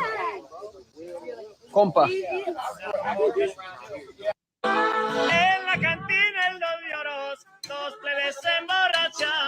All right, so Bud got his own mariachi band. You give him, he got his own mariachi band. Let's get a mariachi band round of applause. Yeah. Yeah, you know what I mean? Got his own mariachi. Every black man, I think every black man should have his own mariachi band. We gotta get with some real Mexicans. Now, you can't get no fake Mexicans. You gotta get the real Mexicans. Get some real Mexicans, get your mariachi band, because you want to look right. Because the real if he's a fake Mexican, the real Mexican is gonna tell you. The real Mexican is gonna be like, no, he's not a real one. He's not a reason, not one of us. This, you gotta get the real one right here. You get what I'm saying? They're gonna tell you get a real one now. You get what I'm saying? So it is what it is. What he said, compa? What does compa? Oh, compa is friend. Compa is friend or like buddy, right? Friend, buddy, partner, something like that. Yeah, I think that's what compa means. Shout out. He said, go and say Bud versus Virgil Ortiz. Yeah, you're right. Bud versus Virgil Ortiz after Virgil Ortiz and Boots fight each other. So what we got to do, Virgil Ortiz got to fight Boots first. Let him fight Boots. Let him fight Bakram. Let him fight them other dudes, become a champion, because Virgil Ortiz ain't never won a belt before in his life. So let him fight them other dudes first. You get what I'm saying? They gotta work their way up. They work their way up top, just like everybody else. You get what I'm saying? Yeah, let them do that. Let them do that first. Hey, what is Ricky say, Coach? Is David Benavidez a real Mexican? Hey man, look here, man. Hey, he a real Mexican to me, but it depends on who you talk to. It depends on who you talk to, fam. It depends on who you talk to. Some Mexicans say he Mexican. Some Mexican Americans, some Mexican Americans say he not Mexican. And then it depends on who you talk to, fam. He Mexican to me. Mike Tyson said he was a Mexican monster. And guess what? If it's good enough for Mike Tyson, it's good enough for me. We the Charlo twins. We known for calling everybody out. Please call these people out. Listen, the whole world's looking at you. Call these people out. What's up? It's the Jamal the Hitman Charlo. Let's get it. Who won it? Name them names, man. They know who they is. Name them names, please. The names need to be named. They know who they is. The Mexican monster. Mexican monster. Mello. Yeah, let these other niggas fight each other. Right now, we picking and choosing right now. If Floyd Mayweather said it. If it's good for Floyd and Canelo, it should be good for Bud. But when you are put in a certain position, he should be he's able to, like me. When I was in a position, I can pick and choose who I want to, because I earned that right. Yeah, you get what I'm saying? Yeah, y'all want to let certain niggas pick and choose. No, fuck that. Picking and choosing ain't reserved for the guy that you like. It should be reserved for the guy that you don't like too. Y'all see what I love. This is what I love doing. I love taking y'all stupid ass logic, and it's so easy because your logic ain't based on nothing. I like taking your logic and taking your words and throwing it right back at you. It's cool when they do it. It's a problem when I do it. No, I'm picking up what I learned from you. Since I've been online, all this dumb shit you niggas been saying, I'm gonna repeat some of that same dumb shit and regurgitating it and throwing it back at you. You niggas y'all don't want y'all fighter to do nothing. Y'all don't want y'all fighter to do nothing. Y'all want the niggas you don't like to do all the heavy lifting. Ain't that what y'all used to say with Aerosmith? Yeah, he did the heavy lifting. Y'all want him to do all the heavy lifting. Why this nigga ain't fought nobody? A nigga who ain't never won a belt before in his life. Never fought for a title ever. Can't spell title. Shit, no. You go fight them other niggas, fight them niggas at 154. Y'all have a round robin and fight each other. You got Fundora, you got Boots, you got Bakram, you got Xander Zai. You got it's a whole lot of smoke down there. Whole lot of smoke. Y'all supposed to be fighting each other right now. Everybody playing dodgeball down there. Y'all want another nigga who ain't even in the division to come back down and no, fight him. No. He got a whole bunch of smoke he can fight right there in his division. Why y'all ain't calling for that? You get what I'm saying? No. I get it. Trust me, I get it. I understand. I do understand. I know y'all very well. Studied you. I know you very well. Hey, tomorrow we got Big Ant, the spokesman, coming on tomorrow, man, from Urban Politicians TV. I'm interviewing Big Ant tomorrow, man, on the platform, man. So as I was saying earlier in the show, I was like, yeah, man, right now I'm doing some other things right now, man. Right now I'm switching it up a little bit. I'm finna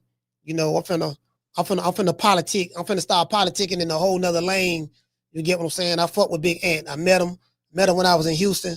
Cool dude. What you see is what you get. Like he a real one. You can feel his energy off the rip. Met the brother. I'm a big energy person. And I know a fuck nigga when I see one. You know what I mean? I don't give off fuck nigga energy. That's why a lot of people fuck with me. They love me, right? But then, only a couple of people online don't like me, but they don't. Niggas behind the computer don't count for nothing. You get what I'm saying? 'Cause in real life, I'm telling you, in real life, it's all love over here. You know what I mean? I get all love everywhere I go. So, but in real life, but yeah, Big Ant, real cat. We chopped it up and shit because he interviewed Free Ricky Ross. So we chopped it up and shit. Then I was like, man, Ant, we need to do something together, man. We need to, you know what I mean? I want to interview you. You get what I'm saying? Because I watch his content all the time. And I like Big Ant. There's a lot of people content I watch outside of boxing. So I'm gonna start interviewing just a lot of the people content I watch.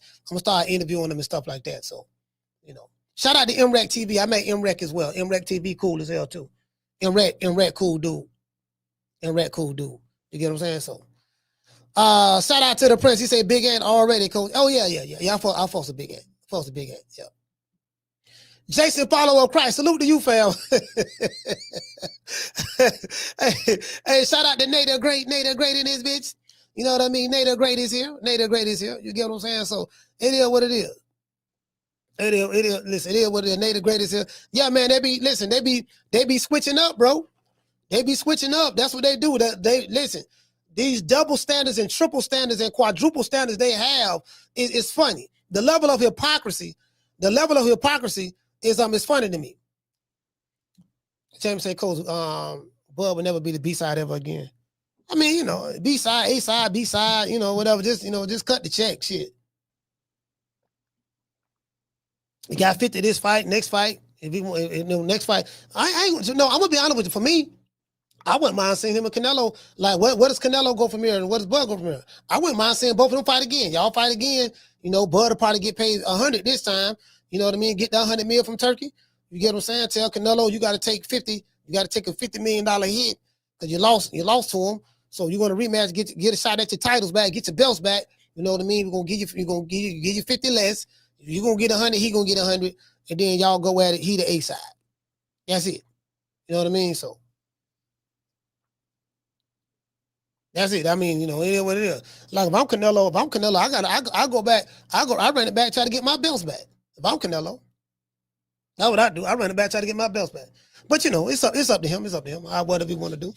I don't know what neither one of them are gonna do. I know Canelo got 2 more fights on the Turk out of Sheik, and Crawford is a free agent, so we'll see. I know Turk out of Sheik don't want him to retire. So he don't want the man to retire, man. You gotta, man. You gotta come with a 9-figure payday. 9-figure payday. 9-figure payday. You get what I'm saying? Yeah. So, it is what it is. 9-figure, you got to just pay him a 9-figure payday. I'll fight any nigga for 9 figures. I don't give a fuck. I don't give a fuck who it is. hey, shit. I don't give a fuck who it is. Any nigga can get it for 9 figures. Canelo, Crawford, shit. I don't know. I was looking at some of that shit he was doing to Canelo. I was like, God damn, boy. A regular nigga on the street don't stand a chance. I been sitting there looking at these dudes online. These dudes be capping. You know, they be yelling at these fighters that they don't like. They don't like Crawford, this and that. Guess what? They be yelling at fighters that they don't like, or whether it's Tank or whether it's Devin Haney or whatever. But the shit that I was watching, what Crawford was doing from a defensive standpoint when he fought Canelo, I said, man, this man was doing hand traps, foot traps. This man was parrying shots, slipping, rolling. He was stepping around the weak side. His pivots was crisp. I was saying like the inside. You know, how he was angling them in the pocket, he gave him the shoulder roll in the pocket. I said, this man showed the shoulder roll. He showed, goddamn it, he showed the Philly shell in the pocket.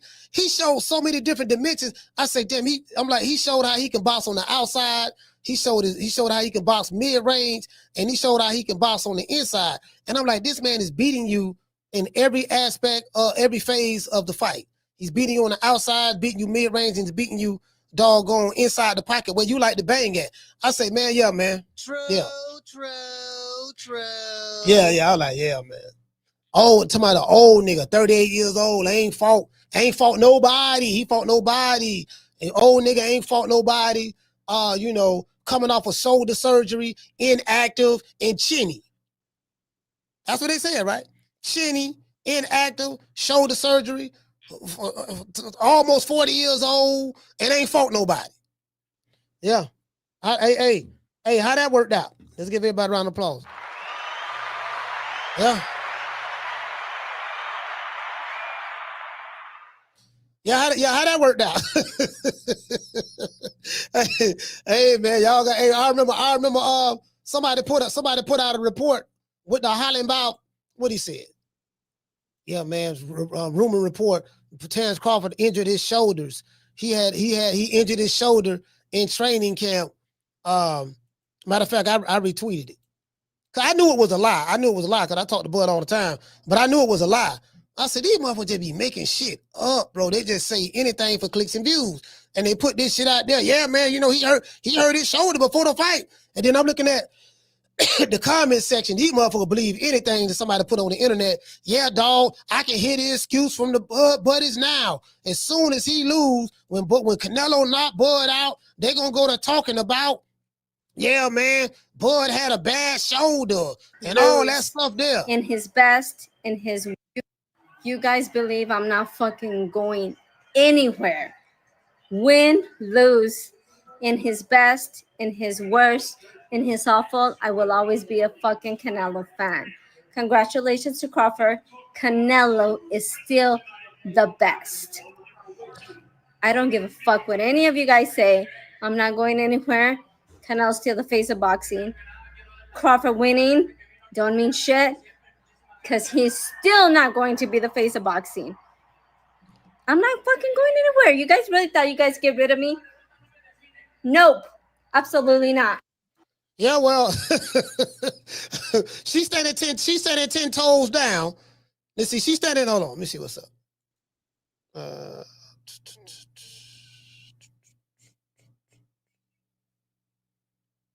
Hold on. Why did it do that? Hold on, I was into something logged out. Why did it log out? Yeah, some of these motherfuckers, hey, the dude who threw this goddamn flag down, I'm keeping this bit for a souvenir. This is my favorite. This is the first time I ever had a Mexican flag. Shout out to the...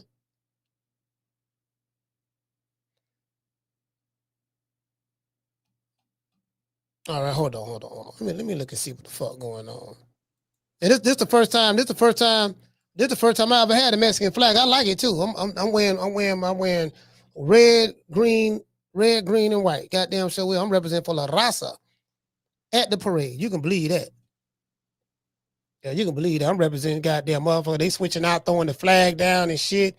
I'm like, how you gonna throw the flag down because Canelo lost to Crawford? He lost to a hell of a nigga, fam. No, he didn't know he's not a good fighter. They say he's shitty. He's shitty. I say, and he's 40 years old. Puto. He's shitty. He's 40 years old. You know, he's inactive. You know, he had shoulder surgery and he hasn't fought anybody. You know, I'm telling you, I say something was wrong. True. I say, yeah, listen, SA, man, I know, dog. I know. I feel your pain, dog. You call us. I'm here for you. Listen, anybody want to keep crying, I'm here for you. 530-494-9636, man. I got you, dog. Don't worry about it. Don't worry about it. Don't worry. I got you. And guess what? I'm gonna do y'all proud. Shout out to the dude who threw the flag down. Shout out. I'm gonna do y'all proud. It is what it is, man. Y'all know what it is. Shout out to the hood. We want to dedicate this show to AB in the hood. I want to thank the whole hood who came out here. I love y'all. I did this for the hood. Y'all know I beat that boy. Yeah, they were coming out with all kind of fake news. You know, social media, man, like dudes just make shit up for money, just clicks and views, and you know, people gonna look at it, and if you suffer from confirmation bias, you know, if it's information that you receive that confirms what you already want to believe, you accept it. Even you don't do no research on it, you just take it and run with it. Yeah, it sound about right, because I don't like the nigga anyways, and I get it. These dudes are multimillionaires. These two-figure niggas on social media. Like, you niggas is two-figure niggas, fam. Like Tank say, he ain't think about you niggas. Shut up and be a fan. Tank don't give a fuck about you Tank fans like that. Shut up and be a fan, nigga. Be happy. You know what I mean? That's it. He don't give a fuck. He don't give a fuck about that shit. You get what I'm saying? Hey, shout out to the country. He said that dude is lucky. His people didn't kick his ass doing their flag like that. Hey man, listen, let me tell you something. If you was at that fight, bro, I'm telling you, it was a whole lot of shit going on. Motherfucker was quiet. Bro, they was quiet. They was quiet, fam. I'm talking about like, you can hear a catfish piss underwater, bro. It was like somebody had died. It was like it was a funeral. You get what I'm saying? Shout out to the Nick and Nita show. It was like it was a funeral, fam. I'm telling you, that's what it was like. It was like it was a funeral. It was like, man, you know, bro, I ain't shit. Bro, hey, that 90s shit was there. That I didn't see her, but that 90s shit was there. She'll tell you. It was when motherfuckers were leaving the arena, leaving the stadium, it was like a funeral, fam. It was so quiet. It was so quiet. Motherfuckers weren't waving their flags no more. They came in waving the flag now. Listen, they came in waving the flag. I give them that. I give them that. La Raza represented. They came in waving the flag, but as each round went by, that bitch got quiet. That bitch got quieter and quieter. And then by the time the 11th and 12th round hit, shit. Listen, I'm telling you. Hey, shout out to Chastity. Chastity said she was there. Yeah, Chastity, you was there. You know what I'm talking about. Yeah, Chastity was there. She know what I'm talking about. Boy, it was so goddamn, hey, we ride, listen, we in the car, we riding by the stadium. We in the car, we driving by the stadium, and motherfucker crossing the street. And I recorded it. I'm in the car, I'm recording motherfucker walking across the street. Bro, it was quiet. It was quiet, fam. I'm recording this shit on my phone. I'm like, God, boy, look at these motherfuckers quiet.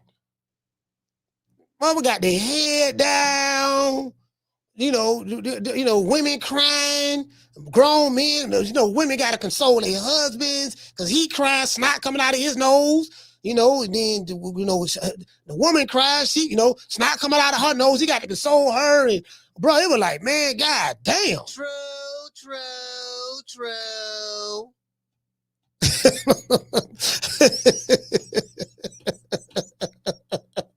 Oh, damn, man. Shit. Y'all was just screaming just a minute ago. What happened? Man, shit, it was bad, bro. Now I'm talking about, man, bro. And then what happened. This what I had to think about. What I realized was this. Matter of fact, let's look this up. Mexican Independence Day is like a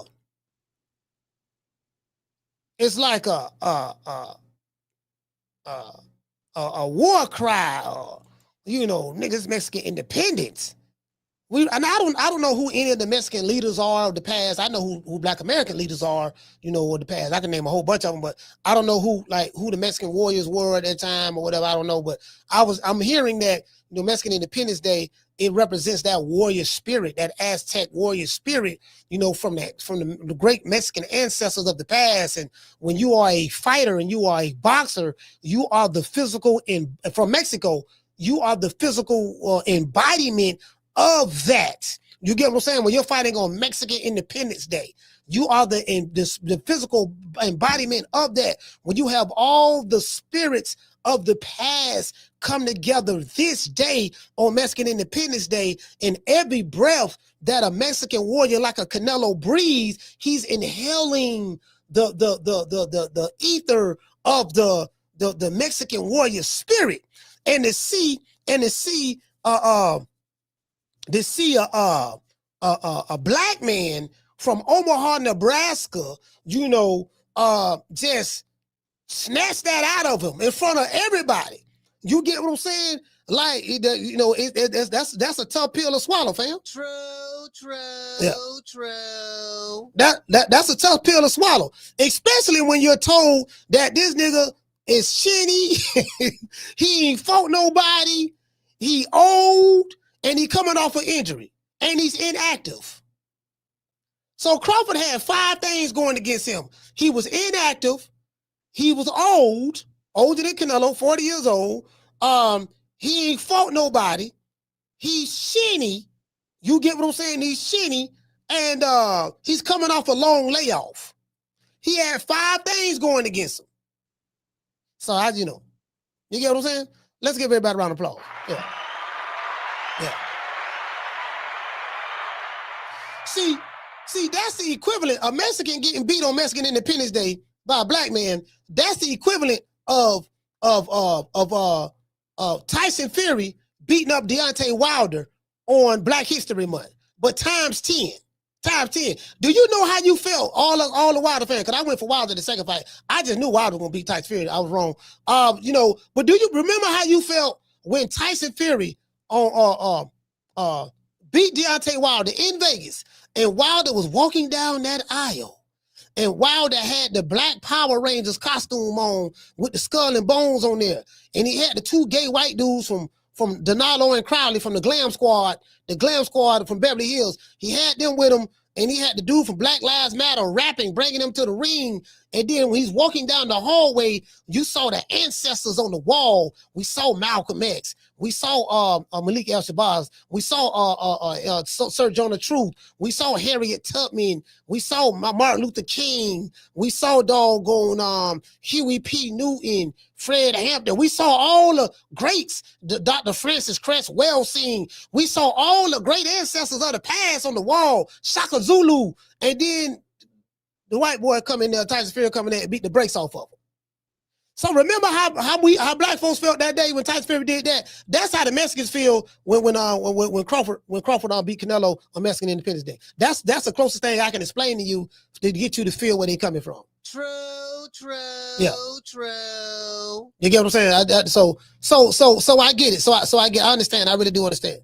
And then the black folks who didn't like it, them was the people who was diehard fans of Errol Spence. And I do get that. You know, because I showed y'all the video. Y'all know the video I just dropped. The guy was on there like, man, I ain't never gave a fuck about Terence Crawford, man. Nigga, I'm an Errol Spence fan, bro. Fuck that nigga. I don't like that nigga. And people were like, you know, and the guy was in the video who called the Boston Boys. I played the video for y'all. He said, yeah, man, I'm going for Canelo. Canelo gonna beat Crawford for all of her Errol Spence fans out there, because I'm still hurt at what he did to Errol Spence. So they drunk that Kool-Aid and jumped on that bandwagon, trick bagged themselves, so to speak. You know what I mean? So that's what that was all about. That was all about. Then you still got a bunch of I hate Terence Crawford YouTube channel right now. Like, they hate that nigga with a passion, boy. They mad than a motherfucker. The black channel, they mad than a mother. Like, man, God, cause listen, they ain't got about $2-3 in their pocket, so they betting their last $2-3. You know, so they don't lost that. They old niggas. You know what I hate? I hate when a broke nigga be making a whole lot of bets, knowing goddamn well he can't cover none of those bets. He bet in Tampa. We call that betting on air. Do you know what betting on air is? Betting on air is when you just bet money that you ain't got and you hoping that you win. So if you do win, you want the dude to pay you. But had you would have lost, you wouldn't have paid that dude anything because you ain't got it. We don't bet on air here in this city. If you make a bet with me, you got to sit in that fatty wop. True. You got to sit in that. You got to sit in that fatty wop. You got to sit in that fatty wop. You got to sit in that, man. Now we don't bet on air. Your word don't mean shit on YouTube. Your word don't mean shit on YouTube. Fuck that. Your word don't mean shit on YouTube, bro. I'm telling you that right now. That YouTube betting shit, nah, dog, send that money in that cash out. Nigga word don't mean a motherfucking thing. You get what I'm saying? These niggas, boy, they'll disappear quick. So I get it, though. I get it, fam. I get it. I really do get it. I understand. I sympathize, bro. One thing about me, man, I get it. You know what I mean? Like, I'm here for you. I'm here for you. You know, right now I'm here. You know what I mean? Nigga want to cry on my shoulder. I'm here for you. You don't have to cry alone. I'ma be right by your side to help you feel strong. Baby, dry your eyes. Dry your eyes, baby. Baby, dry your eyes. Dry your eyes, fam. Be strong. Oh, man. You know what I mean? I understand. Dry your eye. Please don't cry. You can be strong if you just hold on. Dry your eye. Please don't cry. I get it, dog. I get it, dog. I get it. You know what I mean? Dry your eye. Please don't cry. Shout out to the Tender Runner, the PYTs and the Honey Dips. And shout out to the Snow Bunnies. Y'all know what it is. Matter of fact, shout out to the Face of Boxing. Hey. Yeah. Oh, that look good.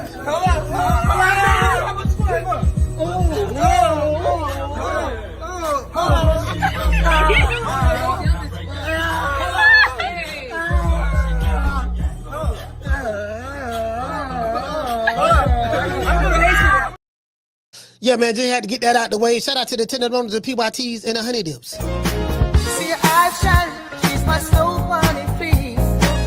In the winter lights, so she's my sweet Dr. Free. Talk to my nose, this lover's got is so raw. Make you move, stepping out of control. It's me against the light, snow bunny. Moving on the bar, everything's so right. Got that smooth, so feel.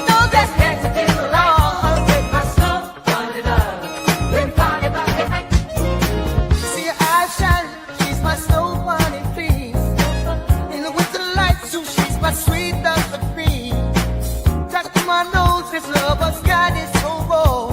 Make you move, stepping out of control. Turn it up. It's me against the light. Snow bunny. Moving on the bar. Everything's so right. Got that smooth, so feel. No, that's negative law. With my snow, turn it up. Been party about the night. See your eyes shine. She's my snow bunny, please. In the winter lights, so she's my sweet Dr. My nose, this lover's got it so raw. Make you move, stepping out of control. Turn it up. It's me against the light. Snow bunny. Moving on the bar. Everything's so right. Got that smooth, so feel. No, that's negative law. With my snow, turn it up. Been party about the night. Yeah, man, Snow Bunny Love, man, the #1 song in the hood. #1 song in the hood, Snow Bunny Love. Hey, look here, man. Let me tell y'all something, man. Let me tell y'all something now. Listen, now you Tank Davis fans. Now I got some dudes. Tell y'all some real shit. Now I got some dudes on here. Yeah, Christine. I met Christine too. Shout out to Christine, man. Boxing with Christine. I met Christine as well. Yeah, now she took this picture at the Fountain Blue. She was at the Fountain Blue when she took this picture. AB was sauced up right here. You can see it in his eyes. He was sauced up. I'm telling you, he was sauced up right there. I swear to God, he was sauced up. I swear to God. He was sauced up right there. You can see it in his eyes. You know what I'm saying? But yeah, anyway, yeah, man. Yeah, Tank fan, I got a picture I want to show y'all. Somebody. Now again, I want y'all getting mad at me. I don't want no smoke with y'all. I know how y'all get. You know what I mean? I don't want no smoke with y'all. I know how y'all get, but somebody put a picture. Somebody put a picture up here. Let me see, can I find it? Know what I'm gonna do? Somebody put it, hold on, somebody put a picture up there. Where the picture at? Let me see. I can't find it. Matter of fact, hold on. Hold on. Hey, hey, I ain't see this one. I ain't see this one here. Hold on. I ain't see this one here. Hold on. You see this?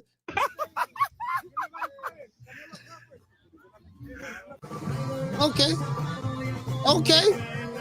I got some Mexican fans right now. Okay. Let me tell you why Crawford's entrance was iconic.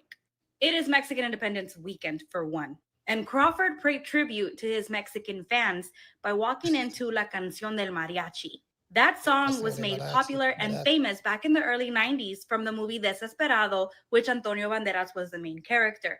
But his walk gets more iconic when he grabs the guitar case. Crawford made sure to pay proper tribute to the movie El Mariachi, Desesperado, and Once Upon a Time in Mexico by holding the guitar case and walking in with the guitar case, because in these movies, the guitar cases were used as weapons. So Crawford walked in holding a weapon, as he is the weapon, to beat the opponent in today's fight. And this is why Crawford's walk was super iconic and freaking amazing. And if you didn't know, now you know. And if you want to go watch these movies that he's paying tribute to, here's the order: El Mariachi, Desesperado, and then Once Upon a Time in Mexico. And you know what makes it even better? I forgot to add this. What makes it even better, apart from him walking in with the suitcase to the song, is that he's singing this song as he's walking in. So he knew it. He felt it. If you are a Crawford fan, you know that Crawford has always paid tribute and has always been grateful for his Mexican fans. And today's walk-in was just one of those showing how much he loves us.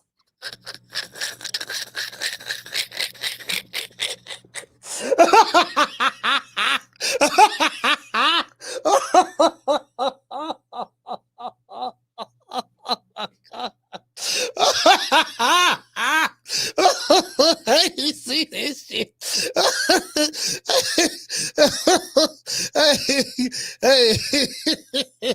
Hey, hold on. This is Miss Black Panther right here. See Miss Black Panther holding the flag up. See right now. This why I found the flag on the ground right here, dog. Right here where Miss Black Panther standing at. That's where I found the flag at, and I'm repping. Don't worry about it. I got y'all. See, I'm a rep for y'all. Y'all ain't got to worry about that. I'm repping. You get what I'm saying? Shout out to Laisa. Shout out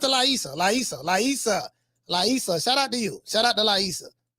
Keep Canelo's name out of your fucking mouth, Terence Crawford. There's levels to this, and his levels above you. Yeah, shout out to levels. I told you, we spoke about this yesterday. It's two words we're burying. We're gonna bury the eye test.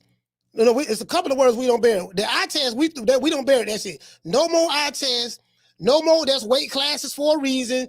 Crawford don't blow that up. No more. There's weight class for a reason. They throw that out the window. And the eye test. We tired of that. The levels. I don't want to hear that level shit no more. I don't want to hear that doggone eye test shit. I don't want to hear the goddamn weight class for a reason. Oh, you ain't fought nobody. Yeah, I know. Yeah, you right. Nigga ain't fought nobody. You right about that. You know what I'm saying?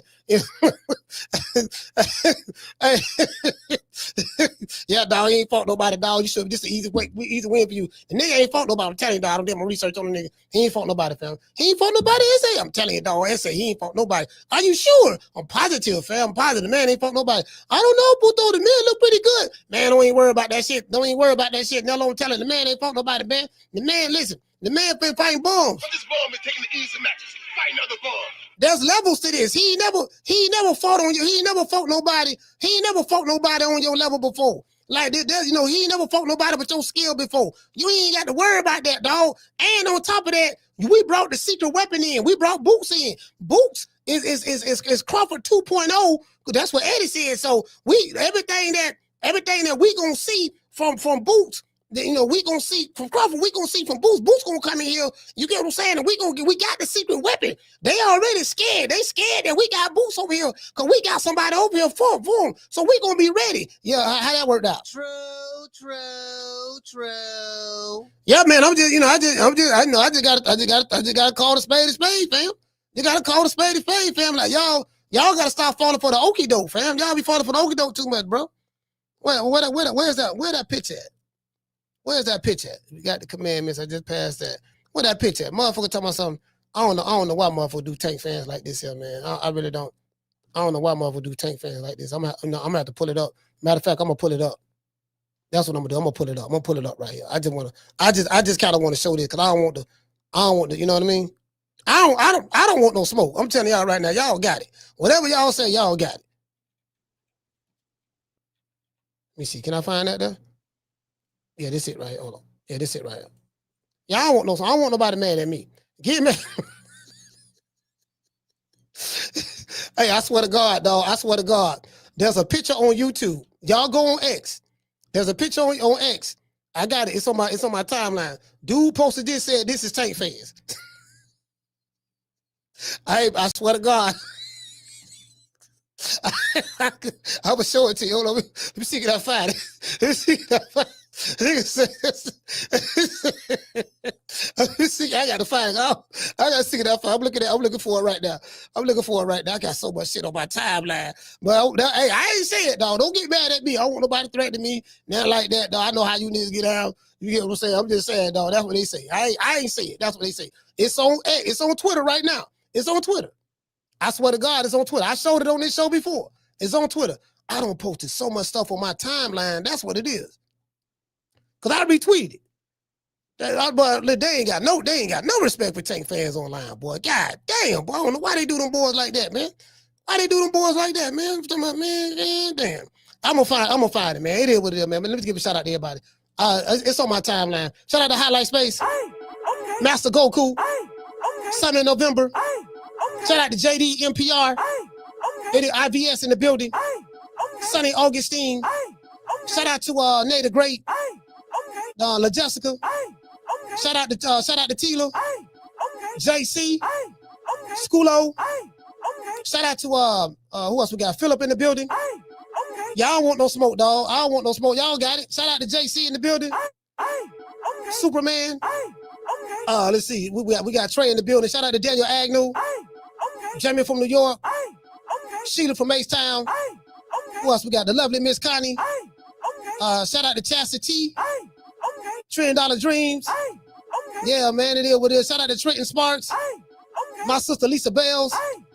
Shout out to Ricky E245. You know what? All jokes aside, I really don't know why they don't like me. I'm a nice guy. I'm a nice guy. You know what I mean? You know, I'm pretty even. You know what I mean? Very nice guy. You know, I'm a little sarcastic, but you know, other than that, that's it. I just really don't understand. You know, I'm really a nice guy once you get to know me. Come back. This nigga right now, I hate watching. Man, fuck that nigga. I swear to God, I can't stand that nigga, Coach Malachi, dog. Hate that nigga. I swear to God, I hate that nigga. I'm telling you, dog. Dog, I don't know what it is. I just can't stand him, bro. It's somebody right now punching the air. Shout out to Mark Vasquez. Flex in the building. Flex BK in the building. Yeah, man. Shout out to who else we got? Yeah, that nigga mad right now, but he mad. Guess what? Gonna be over here tomorrow hate watching. I can promise you that. It's gonna be hate watching. Shout out to Jason. JL in the building. Who else we got? We got D-Tap in the building. Karen East. Who else we got, fam? I'm trying to see him. Shout out to New Country. Country, what's going on, fam? Man, shout out to Country, man. I didn't know you was here. Miss Black Panther. Herb Winston. H-Town in the building. Shout out to Rick in the building, man. DJ Too Brazy. I like that name, DJ Too Brazy. I ain't gonna even lie, bro. I like that name, DJ Too Brazy. I like that.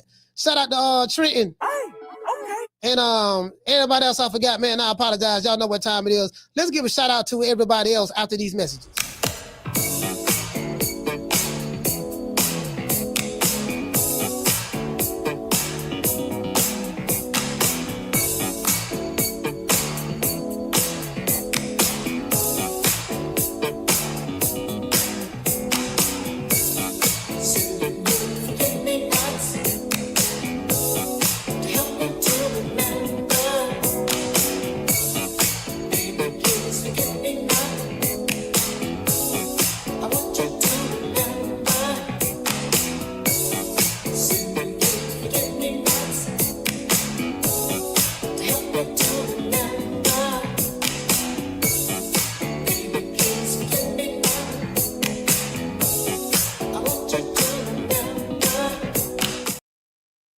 Yeah, man. Shout out to everybody, man. Shout out to Mad Max. Hey, okay. Who else we have in the building? Mad Max. Shout out to Brian. Shout out to Brian. Hey, okay. JC. Hey, okay.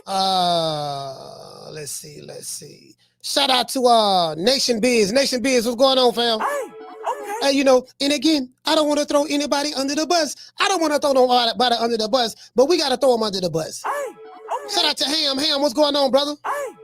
Superman flying through to save the day. Hey, okay. Legacy Mindset. Hey, okay. Shout out to Damian Bennett, man. Baltimore, stand up. Hey, okay. Yeah, I'm surprised. I'm surprised Jerry racist ass ain't calling the goddamn show. Yeah, you know, coach.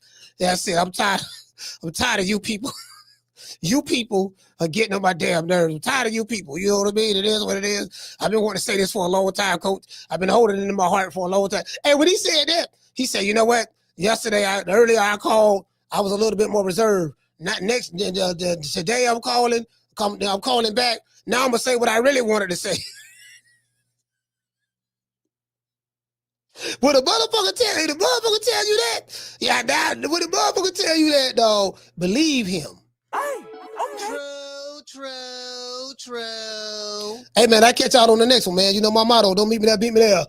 Peace. It is what it is, fam. Man, I'm out of here, bro. Let's go. Man, I'm out of here, bro. Let's go.